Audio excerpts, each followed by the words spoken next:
Got the light. Yep. Okay, let me get this one going.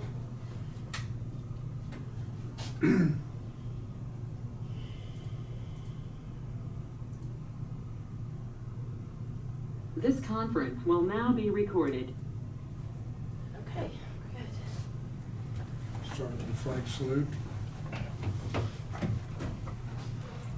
I pledge allegiance to the flag of the United States of America and to the republic for which it stands, one nation under God, indivisible, with liberty and justice for all.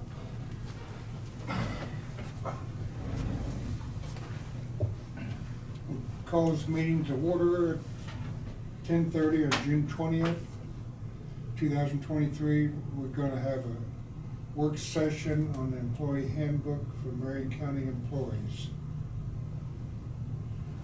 We're doing this in open session. Yes. Okay. I went ahead and printed off the paper because last time it was a little bit tricky for you to try to follow on the computer. And so my note said that we were ready to start on the section where it goes into bereavement leave, which is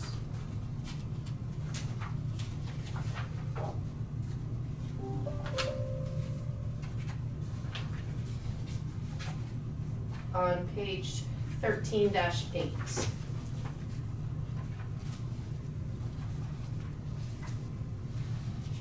Just about there.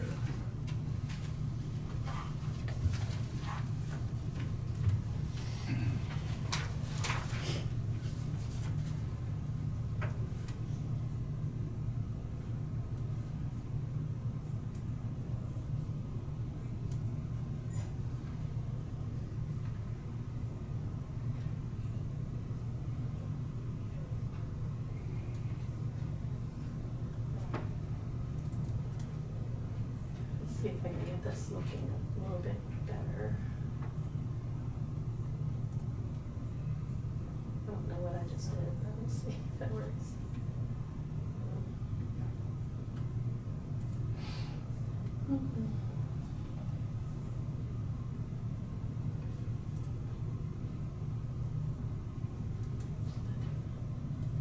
Okay.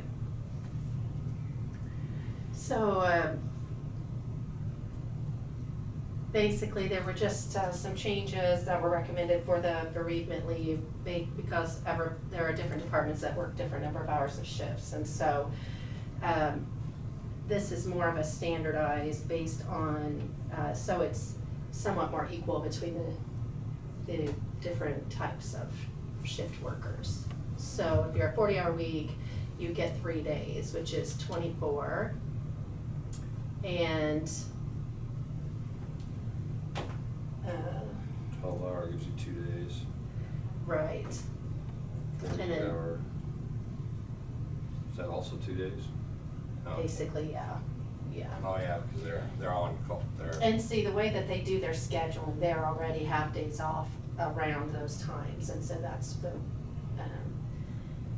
right now we were doing 8 hours, 8 hours for that.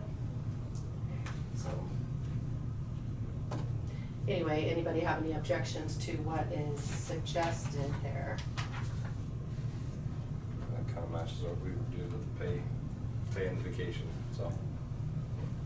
Okay.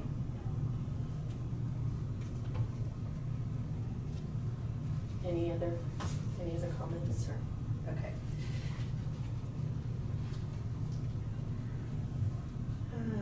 They didn't have any changes or suggestions for quite a bit of this next area.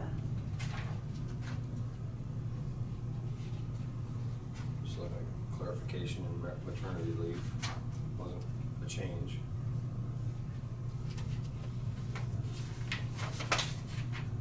Right.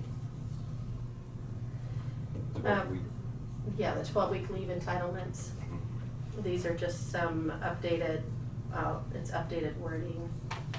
That's on page 14-3 and 14-4.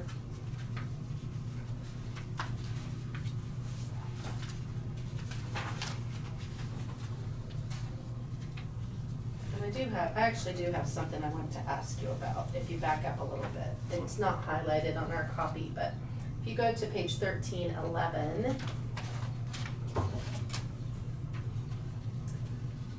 where it says unpaid leave, section 1313, does everybody see that? It's toward the lower third of the page there.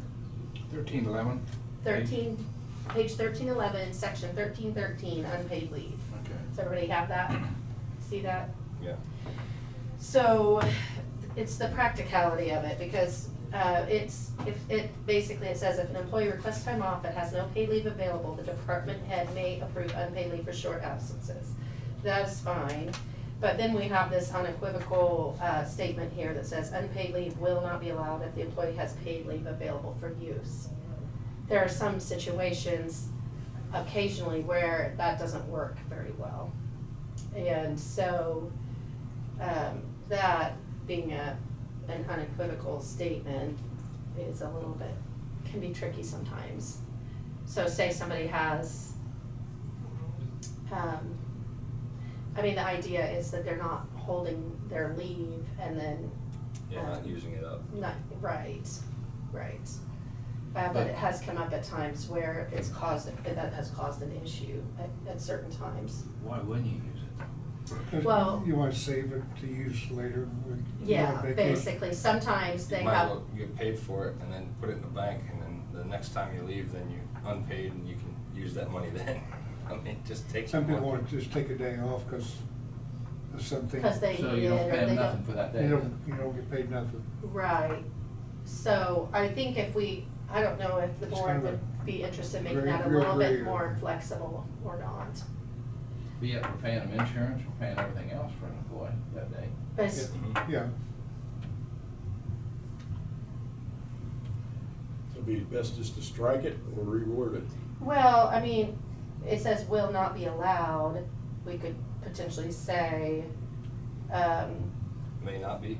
may not be, or will not be allowed except for unusual circumstances, or, Who's the decision maker? well, right, that's just it, we would Yeah. have to determine that Was- too. was- So I just kinda want to get, your feel on it, whether you think we wanna try to revise it or leave it as is, and if we do wanna revise it, then we'll come up with some alternate wording yeah, that. we fight that all the time. It's just, It may be allowed, but I mean, where would you allow it? Would the department head bring it to this board? And then all it gets Well, extra you guys- scrutiny? Do you No. really wanna be looking at all No, that, or? we don't wanna be Yeah, involved I in was that. just, I mean, the department head and should be. but department you head. don't necessarily have department heads that are gonna apply that. What if the person is on a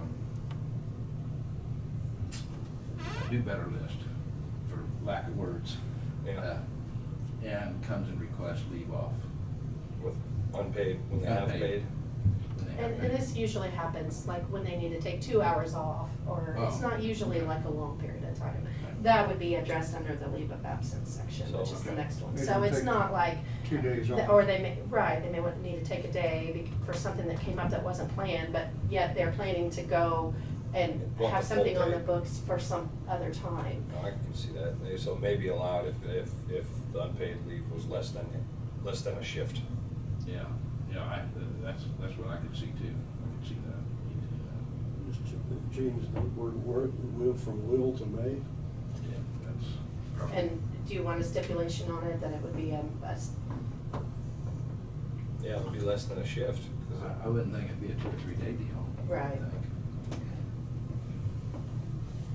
then that solves the problem on the 1 or 2 hours needing off to go to the doctor visit or whatever.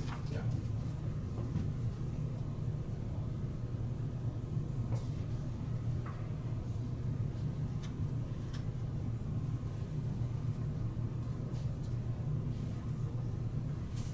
Okay,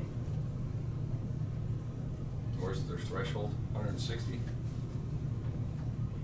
well, Where they that start is using it? for, yes, that's for vacation. Yeah. Mhm. I just wonder if there's ought to be something in there. So if they're above 160, then there's no exception to the unpaid. Because then it forces them to use some of it.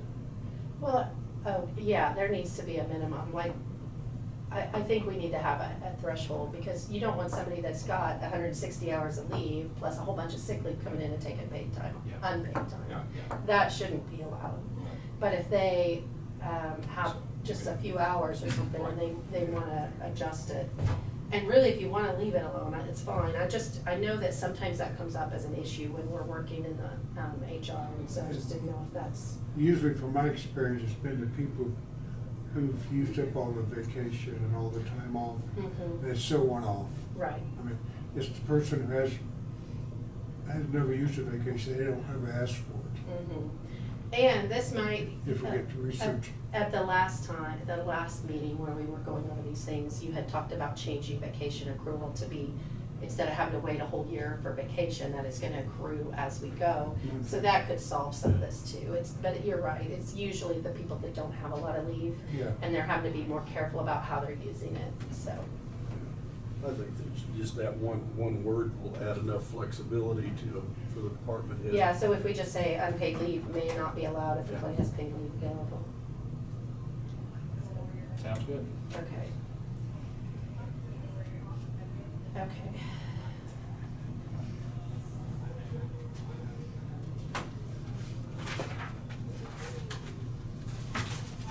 Sorry to jump backwards on you. All right, then the next thing was on page 14.3, the 12-week leave entitlement. This is for all of this is for the FMLA, and these are just modernizing the wording.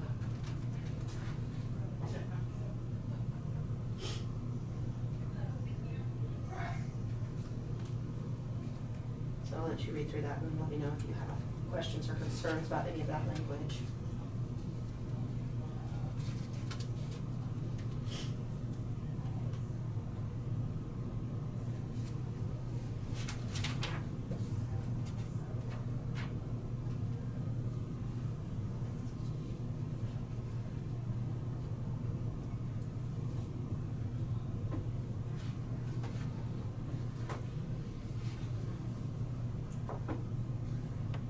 It helps define things a little bit more clearly on some of these.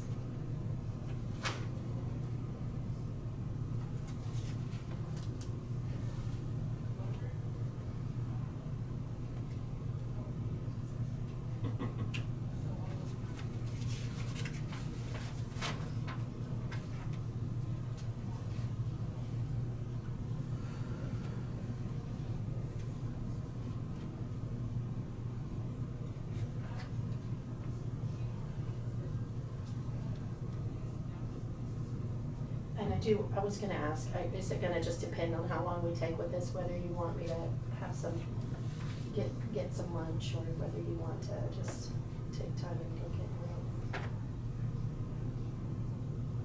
Yeah, it kind of depends on. how long it takes? Okay, that's We need to fine. work through it. Okay. We've got time to decide. We'll see how we're doing around 11:15, 11:20, whether you want us to go get the lunch for you and take it out of your Lunch fund. lunch fund that you all put in for, so. Kent's operating now.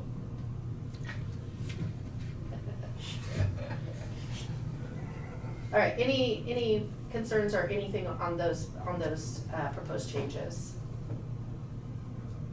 I don't see any. You have any issues with them? No, I don't. Okay. At the bottom of the page there and going into the top, like at the top of page 14-5, right now our policy says that if somebody needs intermittent or reduced leave for care of a newborn, newly adopted, or placed for foster care, that it's up to us. So we're supposed to check with the attorney on that. She wasn't sure if that's allowed, but that's the way our policy has been. Like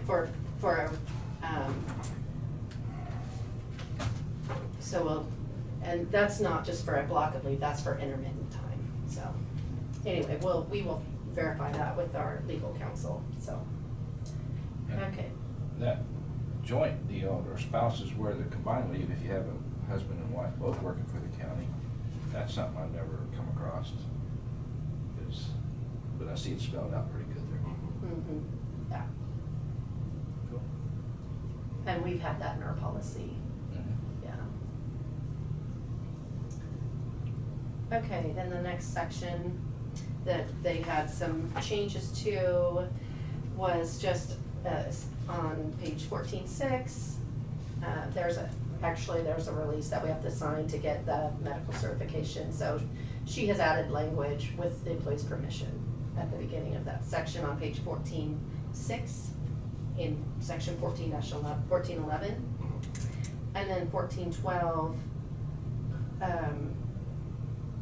that is just giving us flexibility if we want to have them go back to the physician and recertify what their restrictions may be. So, or that whether their conditions that exists or. And then there's a section that she added on 14.7 at the top that says that our obligation to maintain health care coverage ceases if they don't pay their premium for more than 30 days. And it just puts in a requirement that we would have to notify them 15 days before, like when they're 15 days late. So that's for instances where somebody's out on medical leave and you know, once they don't have any pay left, then they have to pay their premiums. We keep their insurance and their job and everything in place, but they are responsible for paying for They it. gotta pay their And part. so it just says if they're late that we have 30 days and we can cancel it, so. And,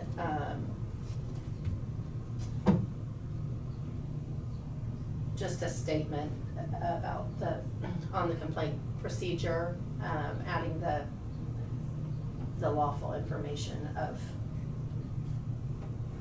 what the employer is not allowed to do, and right before the, if you believe that you've been, had any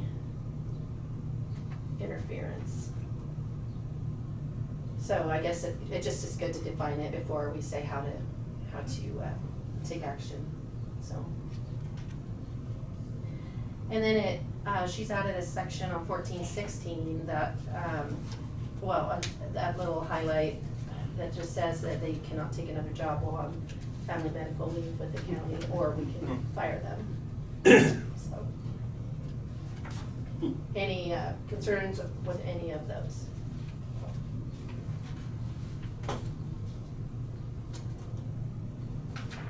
Okay. Just clarifying that they pay for their COBRA, but it's available to them On where? on COBRA, 15.2. Oh, yeah, we're just, okay, you're going. Yeah, I haven't had any issues with some of them, so I just Yep, keep that's skipping good. on forward. And Yep. If you're on And- Cobra, you pay it. Yeah, that's right, and that's That's always what been, but it just is kind of putting a clarifying statement in there for people so they don't think anything different. That one right there, it basically says, it just clarifies it up that, yeah, we're not paying for it.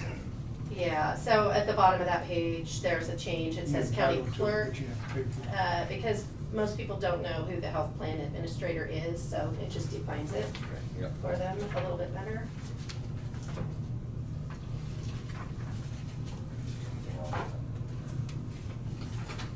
And we didn't really have any, see, this back part is a lot faster. I do have a question, or just something to talk about that she didn't highlight, but it's on page 17.7.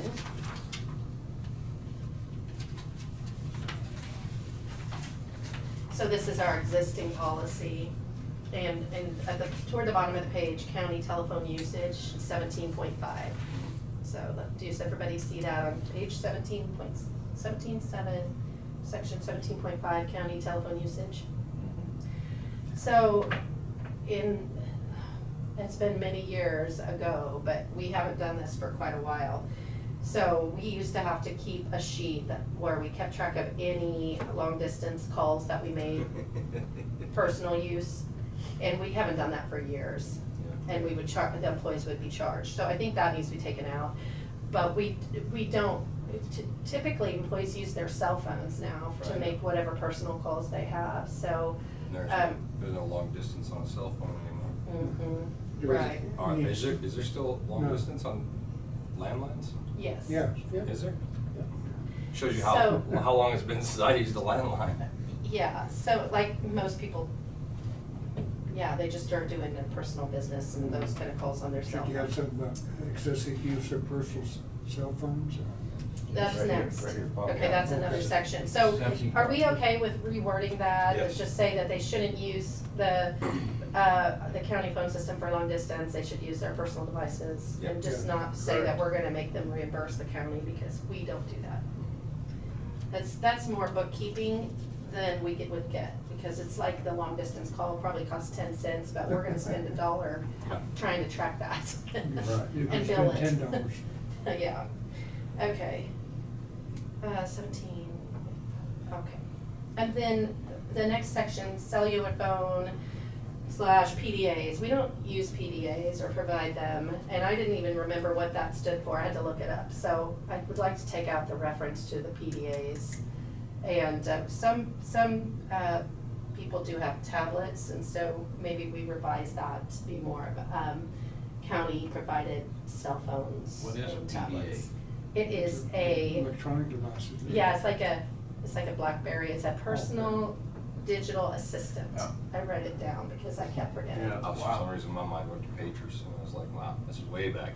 Yeah, Yes. pagers, yeah. So, anyway, even though she didn't make changes in that section, I would like to remove that and Yeah. maybe bring that a little bit more up to date with our current, what we're currently doing. So Yeah, road just and replace bridge- road and PDAs bridge with use tablet. tablet, yeah. Okay. Probably died what happened. All right, then on I the think the next, cell phones now are actually. they are, PDAs. yeah, they Yeah. are, yeah, that's, Because BlackBerry actually started that where you could do that. Now everybody's got it. right. And then, so that next, Hillary's page, number 17.8 towards the top, there's a green highlight there. It does say, it does talk about excessive use of, or excessive calls, even with personal devices.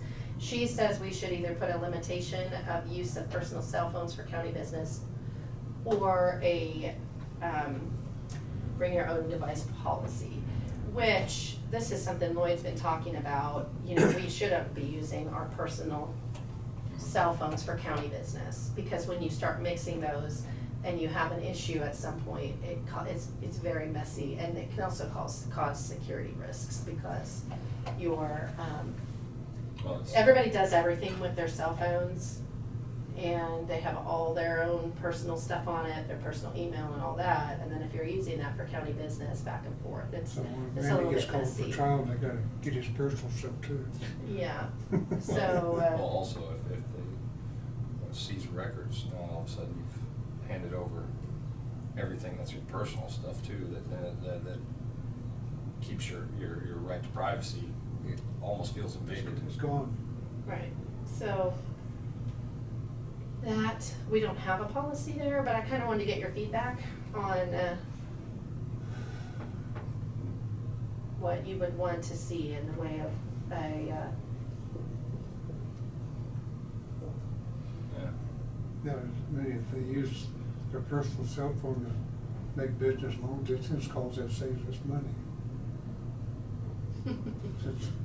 Since they use the desk phone.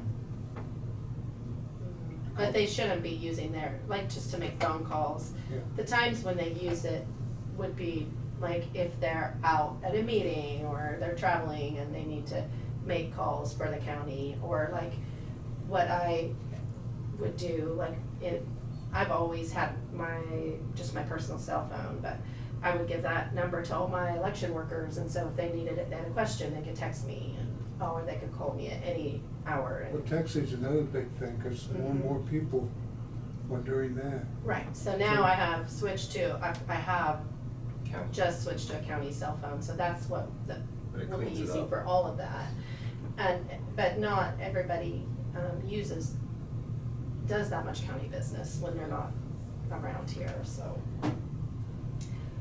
I think at very least, you probably should have a policy about not putting county emails on personal cell phones. Maybe kind of take some guidance from Lloyd as far as what would be the best practice, Are you gonna add and then that? consider that. You gonna add that under this section then, something like that? Might be a good idea. Yeah, just come up with some sort of a policy that would outlines what's allowed and what's not, and like county business on some personal equipment. Wouldn't So I hurt. can't text you now? You can. I personally know how difficult it is, because I don't wanna carry 2 phones. Right. Right, exactly. Can text be hacked? Yeah.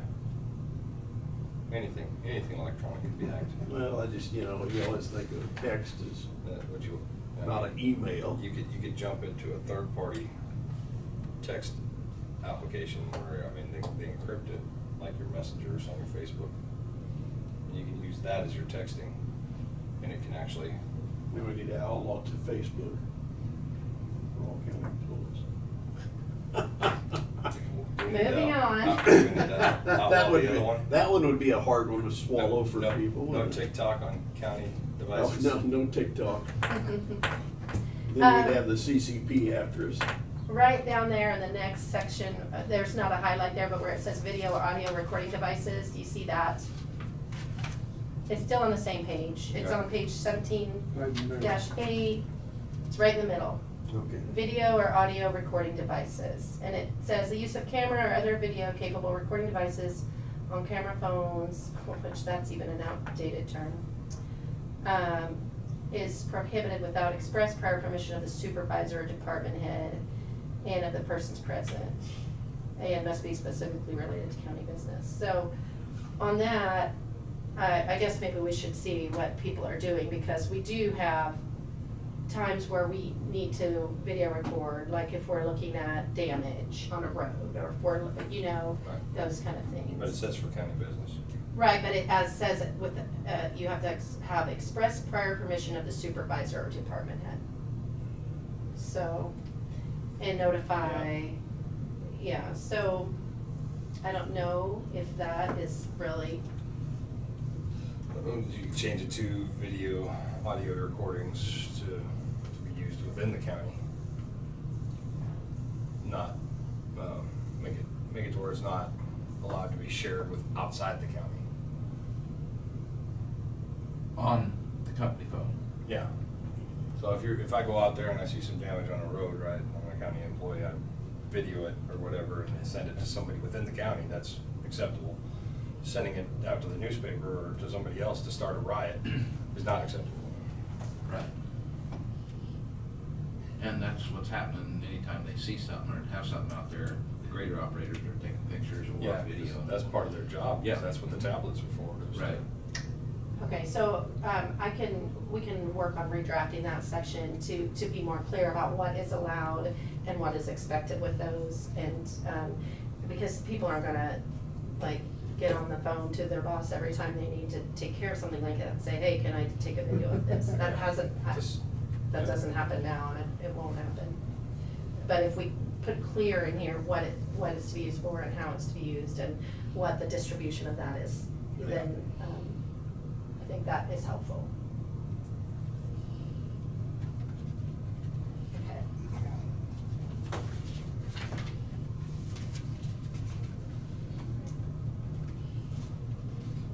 So then we go, the next highlighted section isn't till page 1810, where it talks about primary employment, that the county employees, this should be their primary job. And Hang on a second before you go Mhm. there, something you said a while ago, Jonah, you was talking about Facebook. So what is our policy is down here, expectation of privacy, section 7. If that's done, what happens when an employee gets on Facebook with our county phones? okay. So we have if you go back up, the Okay. technology use policy. It's back over there, it's okay. 17.1, Oh, so okay. you gotta go back. Gotta go back to something, okay. Let's see.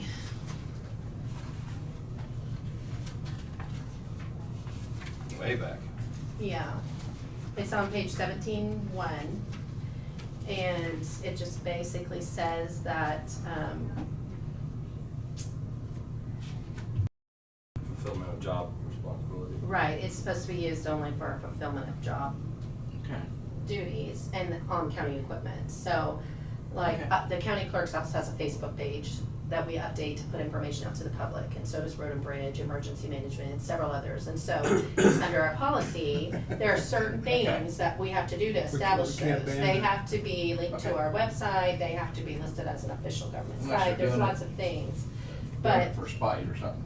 Yeah. right, so we can, it does say Good- what good is question, Bill. is and Yeah. isn't Yeah. allowed, on internet with county equipment county. Okay. Now, there's also prohibited conduct, which would be like, okay, so if you go to 17.3, let's see.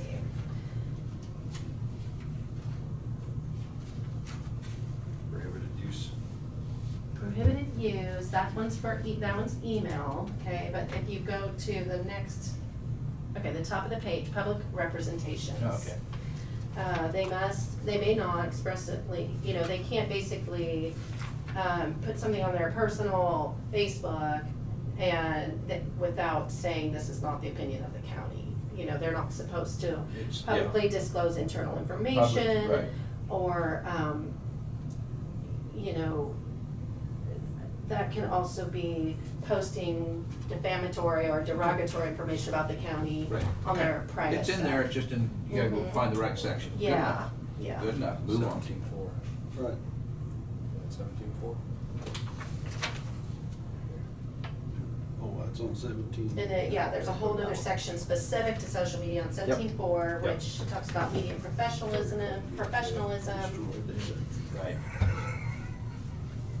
And then working hours are on county equipment.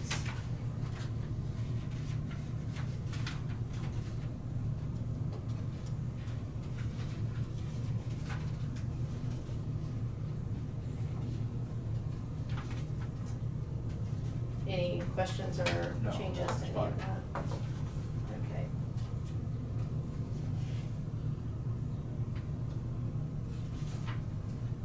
Okay.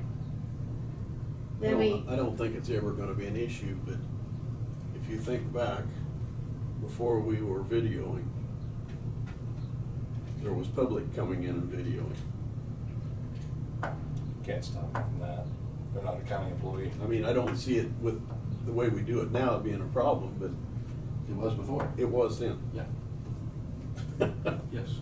I don't know that the way we're set up now, that's ever gonna be an issue. But somebody could come in to the video camera and say, I'm gonna video. Mhm. Yeah, they can.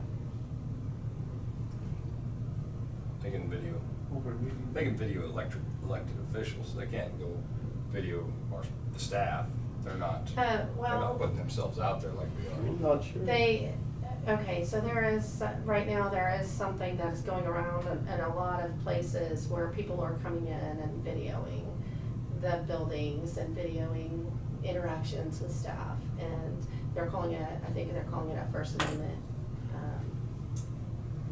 video, like they're- Well, yeah. Now, the thing, so that's one thing we probably should be looking into and giving our staff some guidance on. We haven't really had that in Marion County, but other counties have had it. They've got So there's, Right, to a degree, privacy. they have the ability to do that in a public building, Right. okay? Because we're a public agency. Right. And we're all here, right? But also, there's potential security concerns, because there could be potentially them going around just trying to see, hey, well, there's an exit over here, there's this here, Yeah. there's this here, and I don't see security, you know what I mean? That there's, Scouting the place out. But if we Right. have tours, people will video things. right. So anyway, that, we don't prohibit that, but that is a thing right now, that people are, But somebody could It is disguise themselves on the increasing. video tour, just casing the place or something. yeah, they could, but We we would also know have that. security in place, so that, that helps. Okay, if I come in and I suspect one of my one of the county employees in there, and I've got one of them nice little tiny cameras right here, do I have to publicly announce that I'm camera? No, not in a public setting. I don't believe you do. Not in a public setting. And that's what the courthouse is. Okay. That's what our county offices are. I mean, I can see it with public officials, Because there is no You put private yourself out offices in the there. courthouse. but I mean, if you had a door and said private, they could still come in and video. Well, the office. like, no, like, there aren't any doors that say private except for bathrooms, Yeah. and that's not allowed. I mean, You don't know? Yeah. if somebody did that, that wouldn't be, that would be a whole Okay. different, that would be a whole different rule. and law. right, right. But in a public, all the public areas, it area. is allowed, as far as I know, so. Okay. If you want more information on that, I'd probably check with Brad, because I'm not an expert on that by any means, so. But, okay, back to primary employment, are we ready for that? So, that's on page 18-10, section 18, employee conduct and discipline. It's halfway down the page, or a little more, it's the last, there's a little highlight there. Basically, it said ask about EMS policies and outside employment, because frequently, like with our full-time EMS, they work at more than one agency. And so there was a concern that she wanted us to be aware of, that they may be coming off a shift somewhere else. Do we have a policy that says that they need to have this much rest, or this, before they can come and be on shift in Marion County? And I think that's a valid point to be looking at. So we'll be checking into that a little bit more. Well, that's not funny, because there's been people Yeah. do that and then come to one job, if it's not called out very much, well, they sort of expect to get 8 hours sleep on the next job. Right. I mean, when you're working shift work. Yeah. Right. Yeah. And Or 24/7. exactly, that's what that's intended to, that was the point she was raising. So basically, this section just says that they can work a second or a third, or how many jobs they want, as long as it doesn't affect their performance. Gotta have 8 hours, 12 hours between jobs, so. There are like policies that are in place in other places that discuss that, that they have to be ready and have so much rest, so we can research that a little bit more. But I do think it's a good idea to have that. It's got a certain percent of the ambulance crew that works other counties, other. Yeah, yeah, Places. it's very common, Yeah. so. All right, so the board, on board with, looking at adding something like that? Yeah. Okay. Like a truck driver, we gotta rest every so often. We really didn't, they didn't recommend any changes to any of the next few.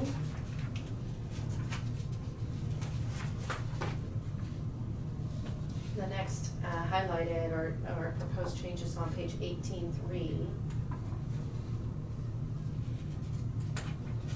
1813. Yeah, excuse me, 1813. And it is on the tobacco-free and vape-free workplace. Discrimination.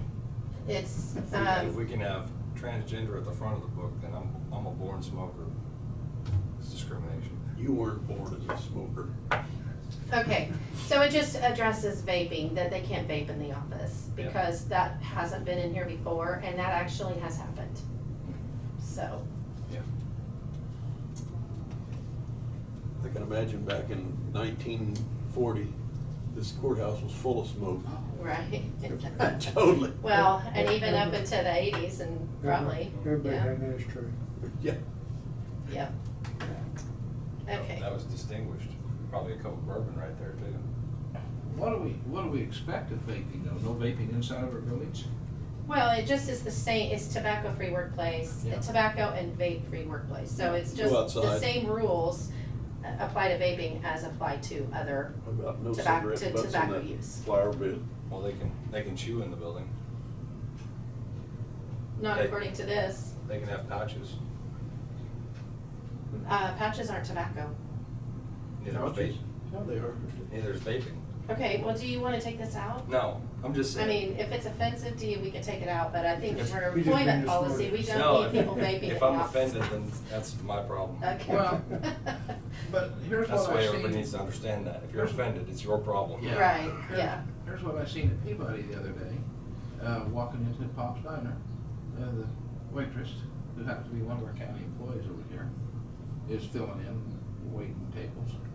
But she got to step outside, take 2 puffs, 3 puffs, and go back in. I mean, I wouldn't grab. Of course, I'm a non-smoker. Never smoked in my You life. gotta have it, you gotta have it. Well, I don't care. Go somewhere else.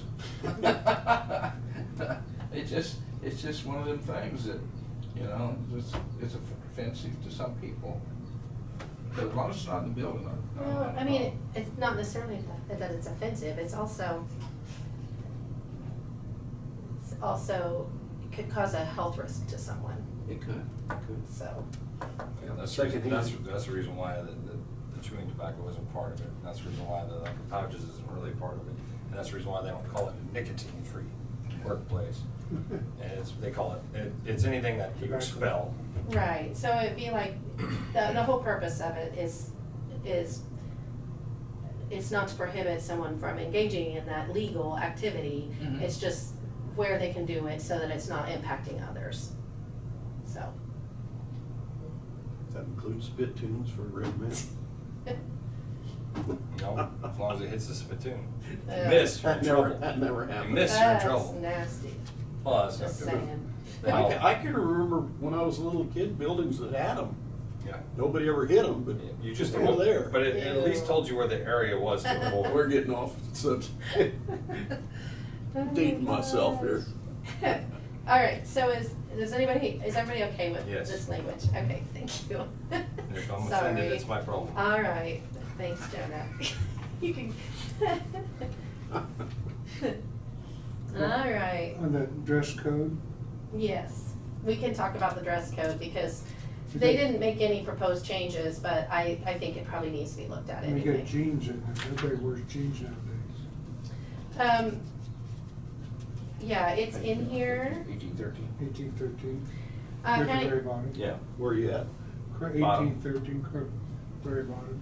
Okay, so 1813. it's on page 1813, Oh. section 18.9. Okay. And it says department or supervisors may choose to raise the standard of the department.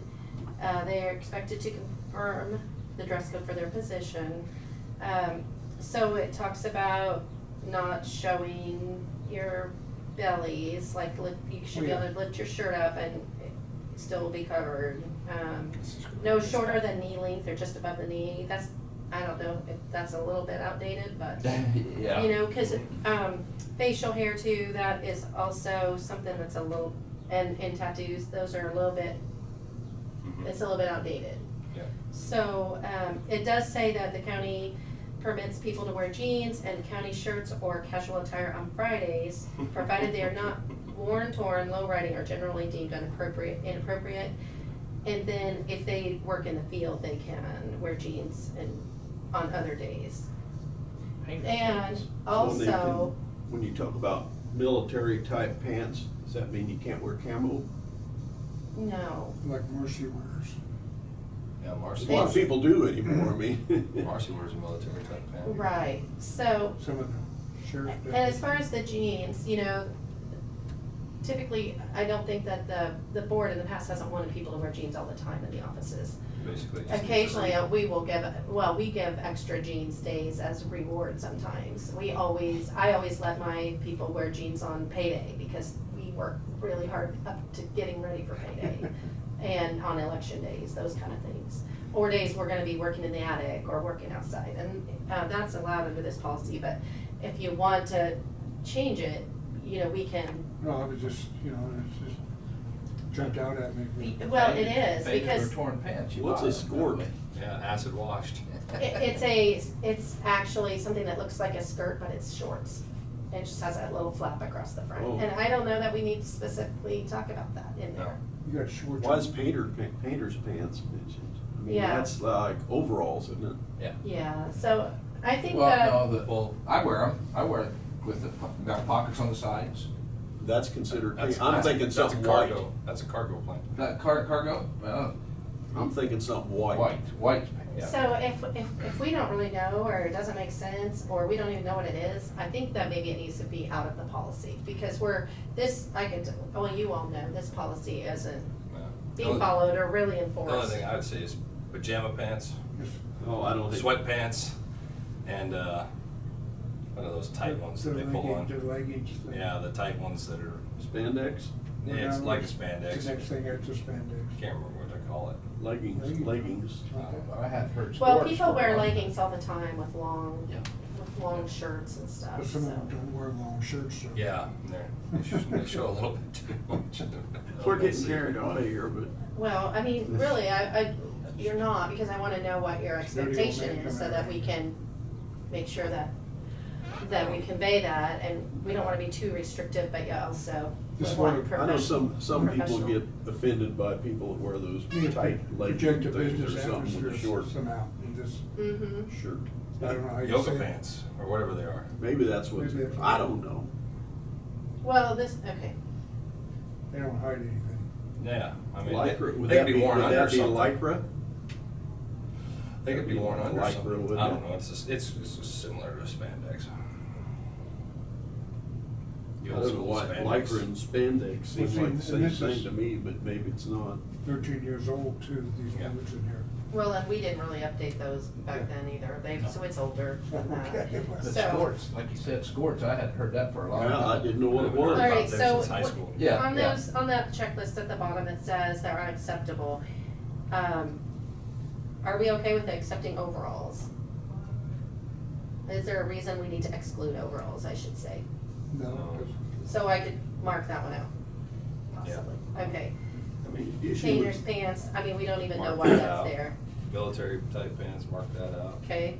painter's pants, Okay, so we can mark off the first, like overalls, painter's pants, military type pants. First line goes Okay. shorts just depend on shorts. I mean, there's all kinds of different shorts, so. yeah, the shorts and longs. We're gonna kick this guy out. Well, I think they had something in there down to the knee or something, so.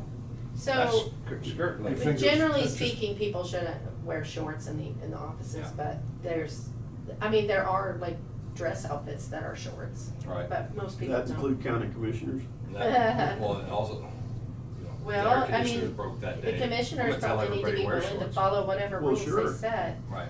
So, we'll take out skirts for Okay. sure. Leisure wear, jogging suits, spandex, lycra, faded or torn pants. Those all out of Just- style now. Those are, And just take out short shorts.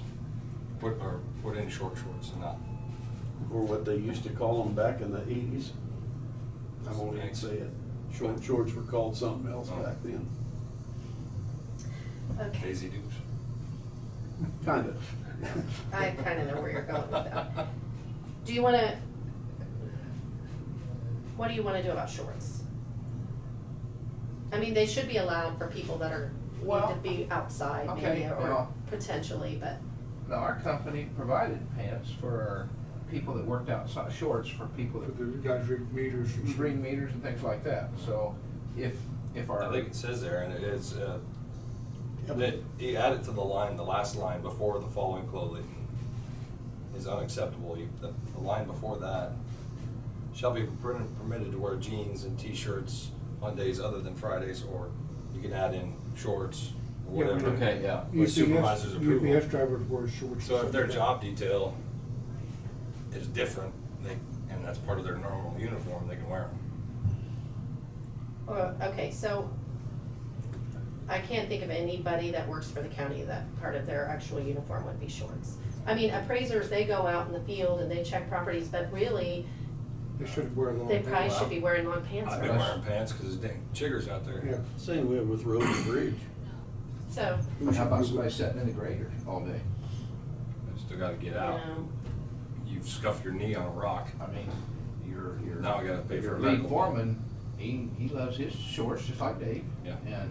And he would just as soon be as out there probably, I don't know that he would, but, I don't know, it's sort of. what if we put something in that say shorts may be allowed if appropriate to job duties approved by supervisor? I would think There something you like go. that, You wanna do yes, that? yes, Okay. yeah. Okay, and then leisure Take out, wear, take out faded or non-torn pants, because those are, or torn pants, I guess. You How gonna allow how you them? how you Well, how you it gonna depends do if that? they were purchased that way, right? well, Well, no, I that's the don't way a think lot of so, don't people Yeah, purchase them after you for wear work. shorts 50 times, they're gonna become faded. Yeah, right, I don't wear them then. So are you okay with somebody purchasing shorts or like, excuse me, jeans that look like that and wearing them in the office. That's what we need to know. I'm not in favor of that. I'm so. not in favor of it. And so it looks like 2 oppose and 2 really don't care. They wouldn't mind either way, so. What And if- people, you know, a lot of people that wanna dress trendy, they're gonna dress up that with a nice top and Yeah. jewelry or whatever, and that's the trendy look. Yeah, they're but- gonna spend $100 to look nice. Oh, yeah, they spend more money on those pants than you do on Yeah. the other person. That's, I guess it just, I guess I am old fashioned, but if it's one of our office people and they walk out with the bottom of the lip showing. oh, yeah, that's short. inappropriate. Well, That's showing too much asset. But I'm just saying, it's, Sure you put the ET on it. yeah, it's just, I don't know, it's not appropriate to me for I don't my employees to do that. think we need to have that. Could be some worn common pants. sense in there someplace. Yeah, So yeah. leave that as an item that is prohibited. Okay, I don't, if they wanna come in and ask for, wear a pair of shorts like that, I would okay that, and we've got that in our rules. That could offend people. Huh? It can offend people by wearing those kind of jeans. Oh, but, yeah, but I'm just But- saying, if they come in and they wanted to wear shorts and they ask their supervisor and supervisor okays it or comes and asks like that, I wouldn't have no problem with our employees doing something like that. But when it's above, up here, and some of them's right through here. Oh, yeah, no, I'm It's just- past the shorts. Yeah. I'm on to the faded jeans. Yeah. okay, so I'm going to leave torn pants in as unacceptable.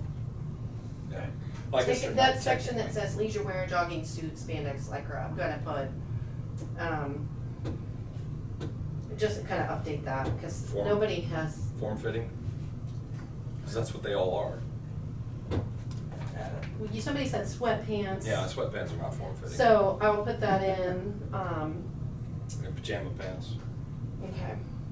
That's the And one thing I then- can't stand, is pajama pants. Oh, I'll I'm also. too lazy to even get a different pair of clothes on in the morning. Okay, and then, add, we can still keep something in there about, form fitting, or, you know, without, Yeah. a cover up or something. Yeah, Okay, you need to cover your butt somehow. How do you say that? okay. Cover your assets. And it does say on the next page, extremely short, tight, faded, or worn dresses or skirts. I think we should just put in extremely tight, or extremely short, tight, faded, or worn clothing. That would maybe cover all of Yeah, it. the last one covers it. All clothing and other items depicting suggestive and negative message. If you're showing too much, that's a negative It's a message. negative message, yeah. Or if you're putting words on there and you expected people to read in the wrong places. My wife in high school got sent home because it was 2 fingers above, the dress was too Above the short, knees? 2 fingers above, 2 fingers above the knee. That's discrimination against tall people. Yeah.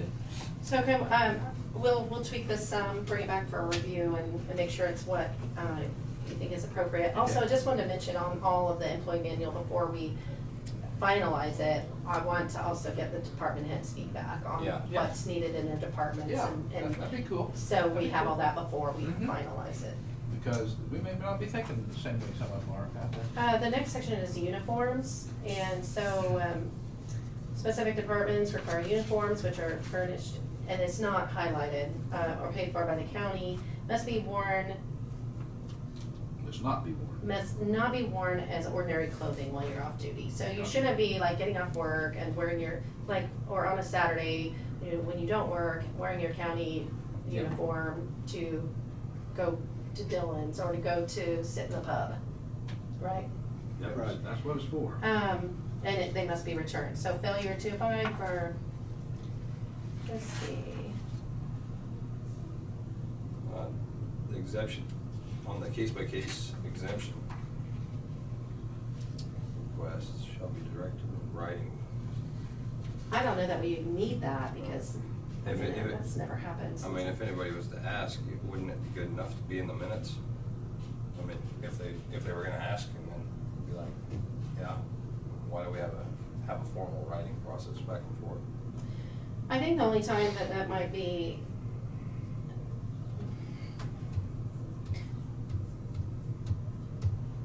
I mean, that'd be like if they're going to meetings or something.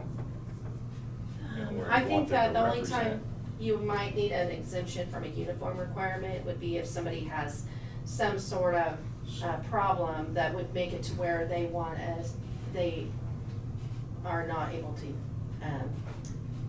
comply with the uniform. It is the only situation I can think of, that might be A health problem sometimes. right, Yeah. right. So I don't really know that you need that whole section of failure to abide by standards and that whole thing.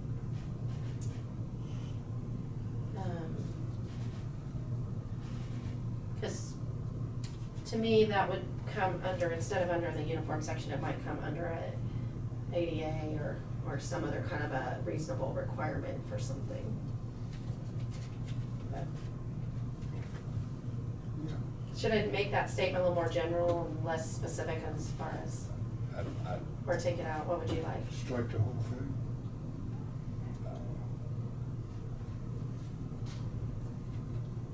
I can see certain things in there, and it just gets me off on a different rant, so I'm gonna leave it alone. So just condense the language, make it a little simpler and Basi- keep it, but tweak Basi- it? Basically seek approval, not needing anything in writing, just needs to be. Well, it might be good for them to have it in writing, because then, like, commission turns over, supervisor turns over, they have the paper that says this was approved and here it is. Oh, okay. So- I was just gonna say, if it was in the minutes, then it got approved, you're good to go. Yeah, There's your writing. okay, I can Good with kind it. of make that more general. I did wanna ask you, since we're talking about this, the uniforms that we currently are providing, and this is nothing to decide on right now, but I just wanted to bring it up. You know, it's been several years ago, the commission decided to provide uniform shirts, like for Road and Bridge and Transfer Station, okay? And we pay for that. Initially, they had the option where if they wanted to also have the jackets and the jeans provided, that they would be able to, but they would have to pay for them through payroll deduction. Okay, so that's where we were with that. So we have some employees that do get the jeans, some that get the jackets. Over time, somehow, I think that maybe, we can't find it in the minutes right now yet, but there was some sort of an okay to let people just have the jackets too, if they, without paying through payroll deduction. I mean, it's transitioned to that, but I can't find the record of when it was approved. Okay, so Very we're, long time ago then. it's been it's been a few years probably. But the amounts have changed a lot over time, and they have not been updated with the payroll deduction. So we have people that are, and we're looking into it some more, because the way the billings are, we're paying a lot of money for those jackets, and they may or may not need them all year round, but we're paying for them every single month. And even if they would be paying through payroll deduction, it wouldn't be, the amount that we have set in there hasn't kept up. And so it's not been something that's compared back and forth with the actual bills. But And put the jackets in, the county would buy them a jacket. I mean, if it's for Road and Bridge or something, somebody's outside, county would buy them a jacket after a year of service or something. Right, that's that what I we was. Purchased. Well, that's, I mean, you could buy a jacket, a nice jacket, Yeah. a lot cheaper than what we're paying for them to have those jackets. Uniform service, yeah. Right. But it would be a jacket without the name on it, yeah. I mean, or wouldn't be the name on it, I don't know. Well, you could put the name on it easily You personalize it also. and, Yeah. A lot of corporations are giving employees $150 a year for uniforms and stuff like that. We'll give them 100 for boots. Or cold weather gear. Cold weather gear, yeah. Cold weather gear. But a jacket isn't really cold weather gear. I mean, you're wearing that fall, spring. so anyway, I that's can just see something to be thinking about. And then also on the jeans, we can't understand why, like, it looks like we just need to get more information about that billing and how they're billing us, because it looks like some of that is kind of excessive, and it's not equal between employees. And the amount that we charge for jeans is not near what we're paying now. So The jeans- we either need to tell them that we're not gonna do allowance. it anymore possibly, or update what they pay, which could make some people upset, or, you know, whether the board wants to decide if they're gonna pay for that service for the I mean, employees, or pay half of it, or A lot whatever. of my but- work jeans, I go buy 5 pair for less than $150. Yeah, I mean, you can put a $150 jean allowance in there, and I mean, you could take. but then they're not getting washed. They gotta take care of washing them themselves. Or yeah, the reason that it was put in there was just that we offered it was because some people, if they're getting real dirty, they don't wanna have to do that at home. They can take them back and wash and get them back. But it may not be financially responsible anymore to be doing that, and especially when things getting tighter, that maybe, just say as of a certain date, we're not gonna offer that anymore. Yeah, let's not, I mean, provide- that's, let's get away from the laundry service. but that's just something, I will put on a regular meeting to talk about, but I want to at least make you aware that we're checking into it a little bit, because it's, If you've got a whole road and bridge department, You you could- expect it. Yeah, you can do it. You but don't. You could do an allowance. Don't we have a whole road and bridge department doing laundry? some of them are doing it and some of them aren't. Oh, really? Yeah, it's optional. So you And could so the ones that are doing it, you know, they're not really paying the true cost of it. Right. And so I either maybe need to be looking at whether we continue to allow that, and if so, at what rate, if it's full reimbursement and what part cost. and- Or This is a good time to change too during new leadership. Let's move on here to your transfer station. What do you want them to look like? Well, and the same thing, we, transfer station, road and bridge are all on this program. Okay, well, that's, I thought, but I'm just, Yeah. I'm saying that's another department that Yeah. maybe. They all have the be there. same uniform. That, what do you Right. want your transfer station people to look like? Well, you I hate to say get it a more. jean allowance, but then they gotta go purchase the jeans and bring you the receipt, and then you reimburse them. And then you could also have an allowance for laundromat. Or- Hey, Now, just keep in mind, if you're gonna be paying that out as an additional thing, it's That- taxable income. it is, but also, it's part of what they need to do their job, and it would be reasonable for them to have those things, no matter where they go to work. If you're gonna allow clothing allowance for certain departments, that's probably gonna cause other Hardship. departments to say, Yeah. we have to have certain clothes for our job Yes, all the too. girls in the office need to look nice when you buy. So, I mean, But so it's those are allowance. things y'all have to think about. It's an allowance, $150 Right, for but are you jeans gonna is allow gonna it for go- every single person? That, they're not gonna go. That works for the county. $150 is not gonna Well, go she's very saying far in that other we can't departments. do that. She's talking to countywide. I know, I get Yeah, it, but if you yeah. got a $150 allowance, it's gonna take care of everything you need for one department, but it's not gonna take care of much for other departments. But you would need to make sure that you're not, that you're applying a policy fairly, is all. So, nothing to decide on today. But something to think about, Tina. Yeah, it is something to think about, and since we were talking about uniforms in this section, I think it reminded me. So what should we do on this? Should- I If you mean, come should- across the street right here and you want them to look Oh, yeah, efficient. utmost. Well, and we're spending a lot more now Oh, yeah. on the Good look. name brand kind of things that we're buying for the uniform, Mhm. for certain persons in the department, so. You know, those shirts are expensive. What I wanted to mention though was, like at certain places, for instance, where my husband works, they used to do that uniform service with pants. They had to take, it was a whole uniform, shirt, pants, and they had to take it back every week and get, Yeah. and then that company completely stopped with that. They went and they bought a certain number of, they're using T-shirts Yeah. that have the company logo, everything on it, and then you were expected to have your own, just provide your own jeans. And so then they bought those, and they say, this is what we're doing from here on out, this is your uniform, you'll wear this. If you need to replace them, then it's on you, but this is the expected uniform. That's inside work. What do they do in the winter time for when it's cold weather? They have long sleeve and short sleeve. Yeah. Okay. Yeah, cause the They got a warehouse heating- people, heating- they have to be in and Okay. out. There's some people that are in and out, There's plenty but that more place than is climate controlled. Yeah, but I mean. Even I do it, I mean, I just got done buying shirts for everybody, t-shirts for the summer. Mm-hmm. And it's got our logo, and here you go, and then in the winter, I'll usually get them something else. But anyway, overall, you're probably gonna be looking at a lesser cost to do something like that than you are to continue this laundering service. So it's just something to be thinking about, and we can talk about it in a regular meeting, but.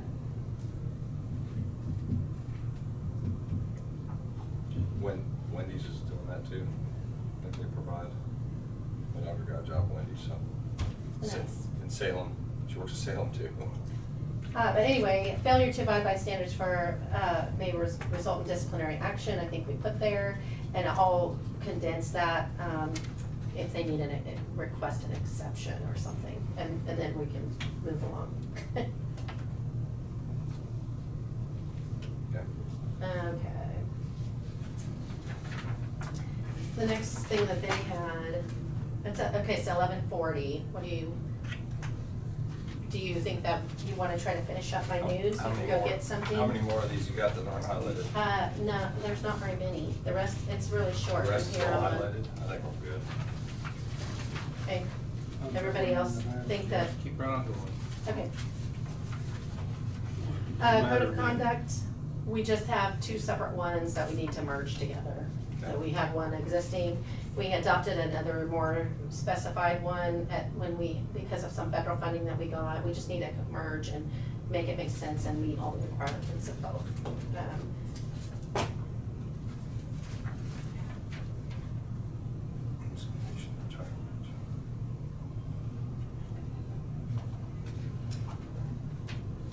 There were no proposed changes on any of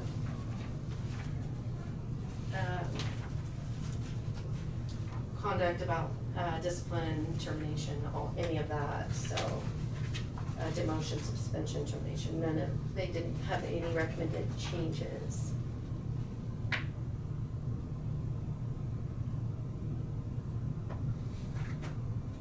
We may have some changes in that section on being paid out, payment of wages upon termination. We probably will have some changes if we do follow through with the board's kind of desire to change to the way that we do the vacation accrual. Also there was talk, Randy, I don't know, about, you weren't here during the time, about going from comp time system to the paid overtime system. So some of these things will be changed based on what you do with those things. Okay. So.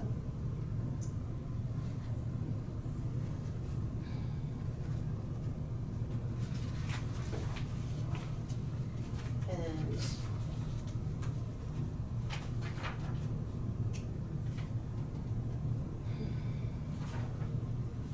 really that is basically the end.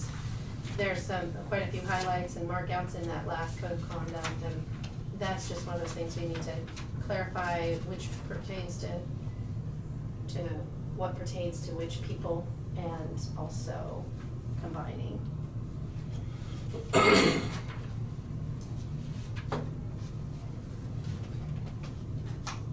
And, you know, some of her comments about the commission in there. Yeah. At the beginning of this book, she added that it does not include elected officials. Yeah. So, you know, that is kind of a moot point. I think maybe we do another like administrative policy book that it pertains, it gives instructions, and it also would pertain to standards for Commissioners. for electeds. Yeah, outside of the handbook. Yeah, separate set of standards that, because really, any elected department head, they need to be aware and enforcing the policies of the county and not be in opposition or doing things that are outside of it, but yet can't specifically require it to be on them. Where you at? So Dave and I abstain from things, but that this should be taken out and put into our own. Yeah, right. So we'll do some work on those codes of conduct and make sure that we have what we need there. So did you find out whether the statement under 2.2 is required? I have not gone back. I figured we'd get through the whole thing. I can go back and, no, I have not, but it's on my list. That's the whole reason why I'm asking about the tobacco policy. I said, if you're gonna allow it, you gotta allow it all. You're in the minority. I'm in the minority, I got the loudest voice. Also, commission need to be aware that we need to, okay. I think some of the things in the parentheses we might be able to take out, but our practices need to be non-discriminatory. And we are, I mean, we already practice that. But there's certain language that you have to have when you accept federal funding, which we regularly do.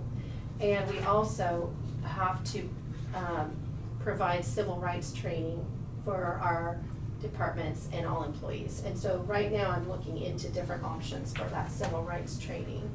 It talks about discrimination and those kind of things, and it is a requirement of accepting those funds, and we have signed a document that says that we offer this to our employees, and so we want to make sure that we're complying with that. I'm not gonna sign for things and then not do what it says, so. So under the civil rights training, does that include equity I don't know, I haven't looked at all and of it. diversity? It includes how to treat people that are different than you, Yeah. is basically what it boils down to, I'm good with equality. so. I'm good with Not equality. to get us off on another track, I just wanted to make sure you're Well, aware yeah, that, I that am we're too. looking into that, so. It used to be on some of those government policies, you had to have so much of the minorities on employee. Oh, you're talking about affirmative action? Yeah. Yeah. Mhm, yeah, that's not so much, Right. that would be difficult Well, in some that's places. discriminating against other people, because some people just score higher. Okay, but anyway, just making you aware that we are looking for that, a good training that we can give to all employees, and, I have Marcy helping me with that, so. All right, I didn't have anything else to go through on the manual, for right now. Does anybody else have anything?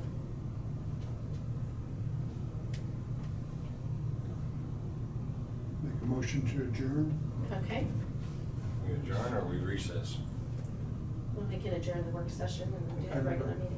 Okay. Okay. Okay, Here a second. Second? All those in favor? Aye. 4-0. We are adjourned till 12:30. okay, Usually just recess, because then there's no decisions made until the actual meeting.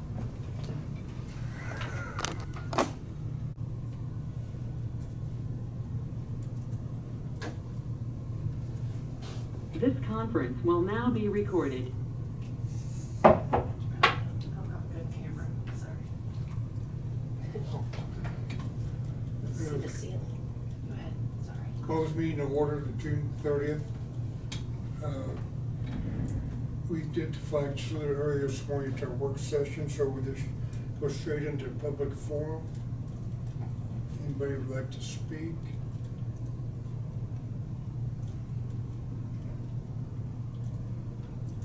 Don't see anything.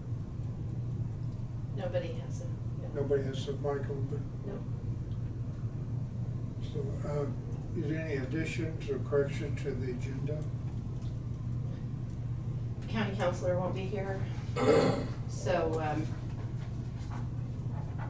Executive session during the EMS for personnel.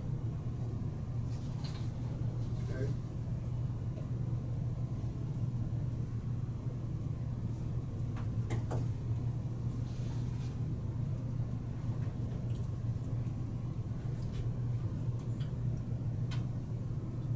And then what about the commission discussion, not out of Bryce, or not Bryce, Brad here?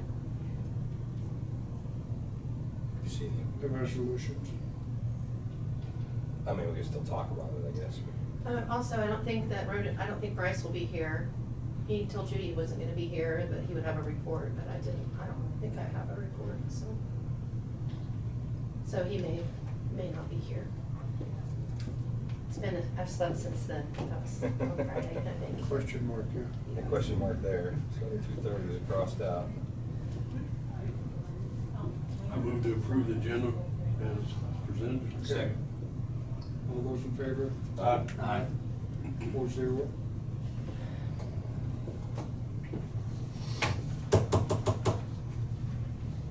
Okay, Information,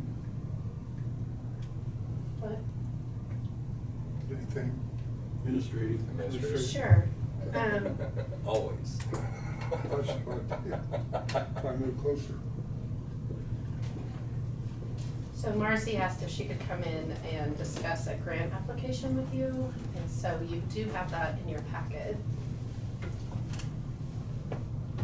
She wasn't on the agenda, so she just wanted to do during admin, so that's fine. We could do that? You'll notice in your packets was the, we talked about this a little bit, but this is the final application I would like to request to submit.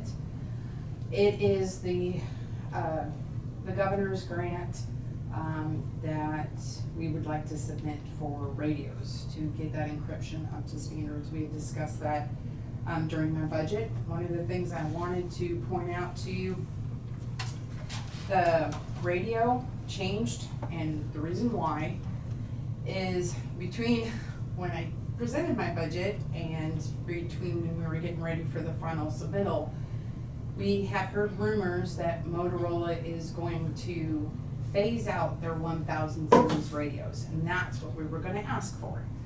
Well, I don't wanna be back here in 5 years saying, hey, can I have more money now they phased out the other ones? So instead, we changed it to the ones that they are not phasing out. So that way, if we can have the radios for a longer period of time without having to do any type of upgrade to them. So that's what you kind of see in, there was some changes in there in the agenda. Just as a little bit of a reminder, it's a 90%, 10%. So 90% is what we're asking for, 10% is what we would be, or our part of it that would come in. You'll notice that the fund is risk management, that it has for kind of our funding that we're talking about on the county match. Did you guys have any questions for me on? You said 90%, 10%. Correct. I mean, that makes sense at the bottom of the summary form, but the lines before that, it seems like it's above 10%. So 41,595 is not 10% of 374,359. Oh, you mean my numbers are wrong? It just looks off. I just want to make sure it's not off before you submit it. It's actually Because the, at the bottom, it is right, because you got 638, and then you're at 638, so that's 10%. But if you take a look, we have 2 categories there. Did you have them? Okay. Okay, so that's the 90% number already plugged in on the LSSE. Yeah, if you look at the first budget category is equipment, and the second budget category is the actual parts of the communication system, like the encryption, the smart zone, the Wi-Fi, the licensing, all that kind of stuff. That's in section 2. When you add up the 41,000 match and the 22,000 match, you come up with 63,863. Yeah, but so the LSSE is the 90% amount. Right, Okay. that's what we're asking for is the 90. So It wasn't as easy to do the quick math with it, so. Oh, okay. Also wanted to mention, at the very bottom of that, right under the little summary with the cost information, you see where it says the local fiscal recovery funds or local assistance and tribal consistency funds may be used for the required match. So we should be receiving another 50,000 of LATCF, which if you decided to, you could potentially use that for the matching portion by putting it into risk management and paying it out of there. And the reason that we listed risk management instead of the general fund is just because it's gonna be a lot easier to track in there. Usually, what my practice has been in the past few years is if we're having grant funds coming in that are, we put them in there to track them a little bit better than. So do we need to move the one that we just did from general operations to? No, we're waiting on another 50,000 payment, so you've already designated the first 50,000 to go to general operations, Okay. which, so the second 50,000, once we get it, if this grant's approved, we could consider using it for that, for the match if you want. So are we competing against every county in the state on this for a grant? We are. We had a webinar about this grant, and one of the things that the recommendation from the governor's office or from the state was that when you submit it as a county. Because there was a lot of people on that webinar that, you know, Hillsborough wanted to submit, cities. Peabody wanted to submit, Marion wanted to submit, and they said, submit it as a county. Number one, as a county, you have a better chance than all these individual ones. The other benefit of that is, bottom line is this is going to affect our dispatch. Our dispatch could lose their license if they transmit CGIS information on unencrypted areas. So if we were all in it together and as one, we would know for a fact that the departments we're submitting to, they are all encrypted to the right encryption levels. So it was kind of beneficial for us twofold if we did it as a county. And so the sheriff said, let's do that. Let's submit all law together because this is an FBI thing. It's not like we wanted to do this, so. Is there a certain amount of money that's been allocated from the state for this?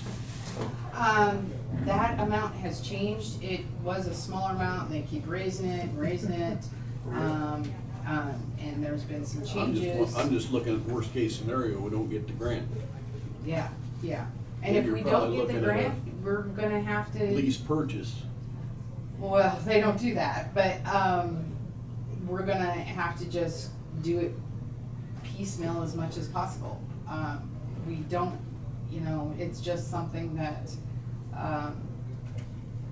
we'll see what we can do, but we can't afford this FBI. What would be really nice is if, you know, the government gave you money to go with the mandate, but. Mr. Randy? Marcy, nothing against you, nothing against Jeff. But I've sat here and we went through this radio thing for years.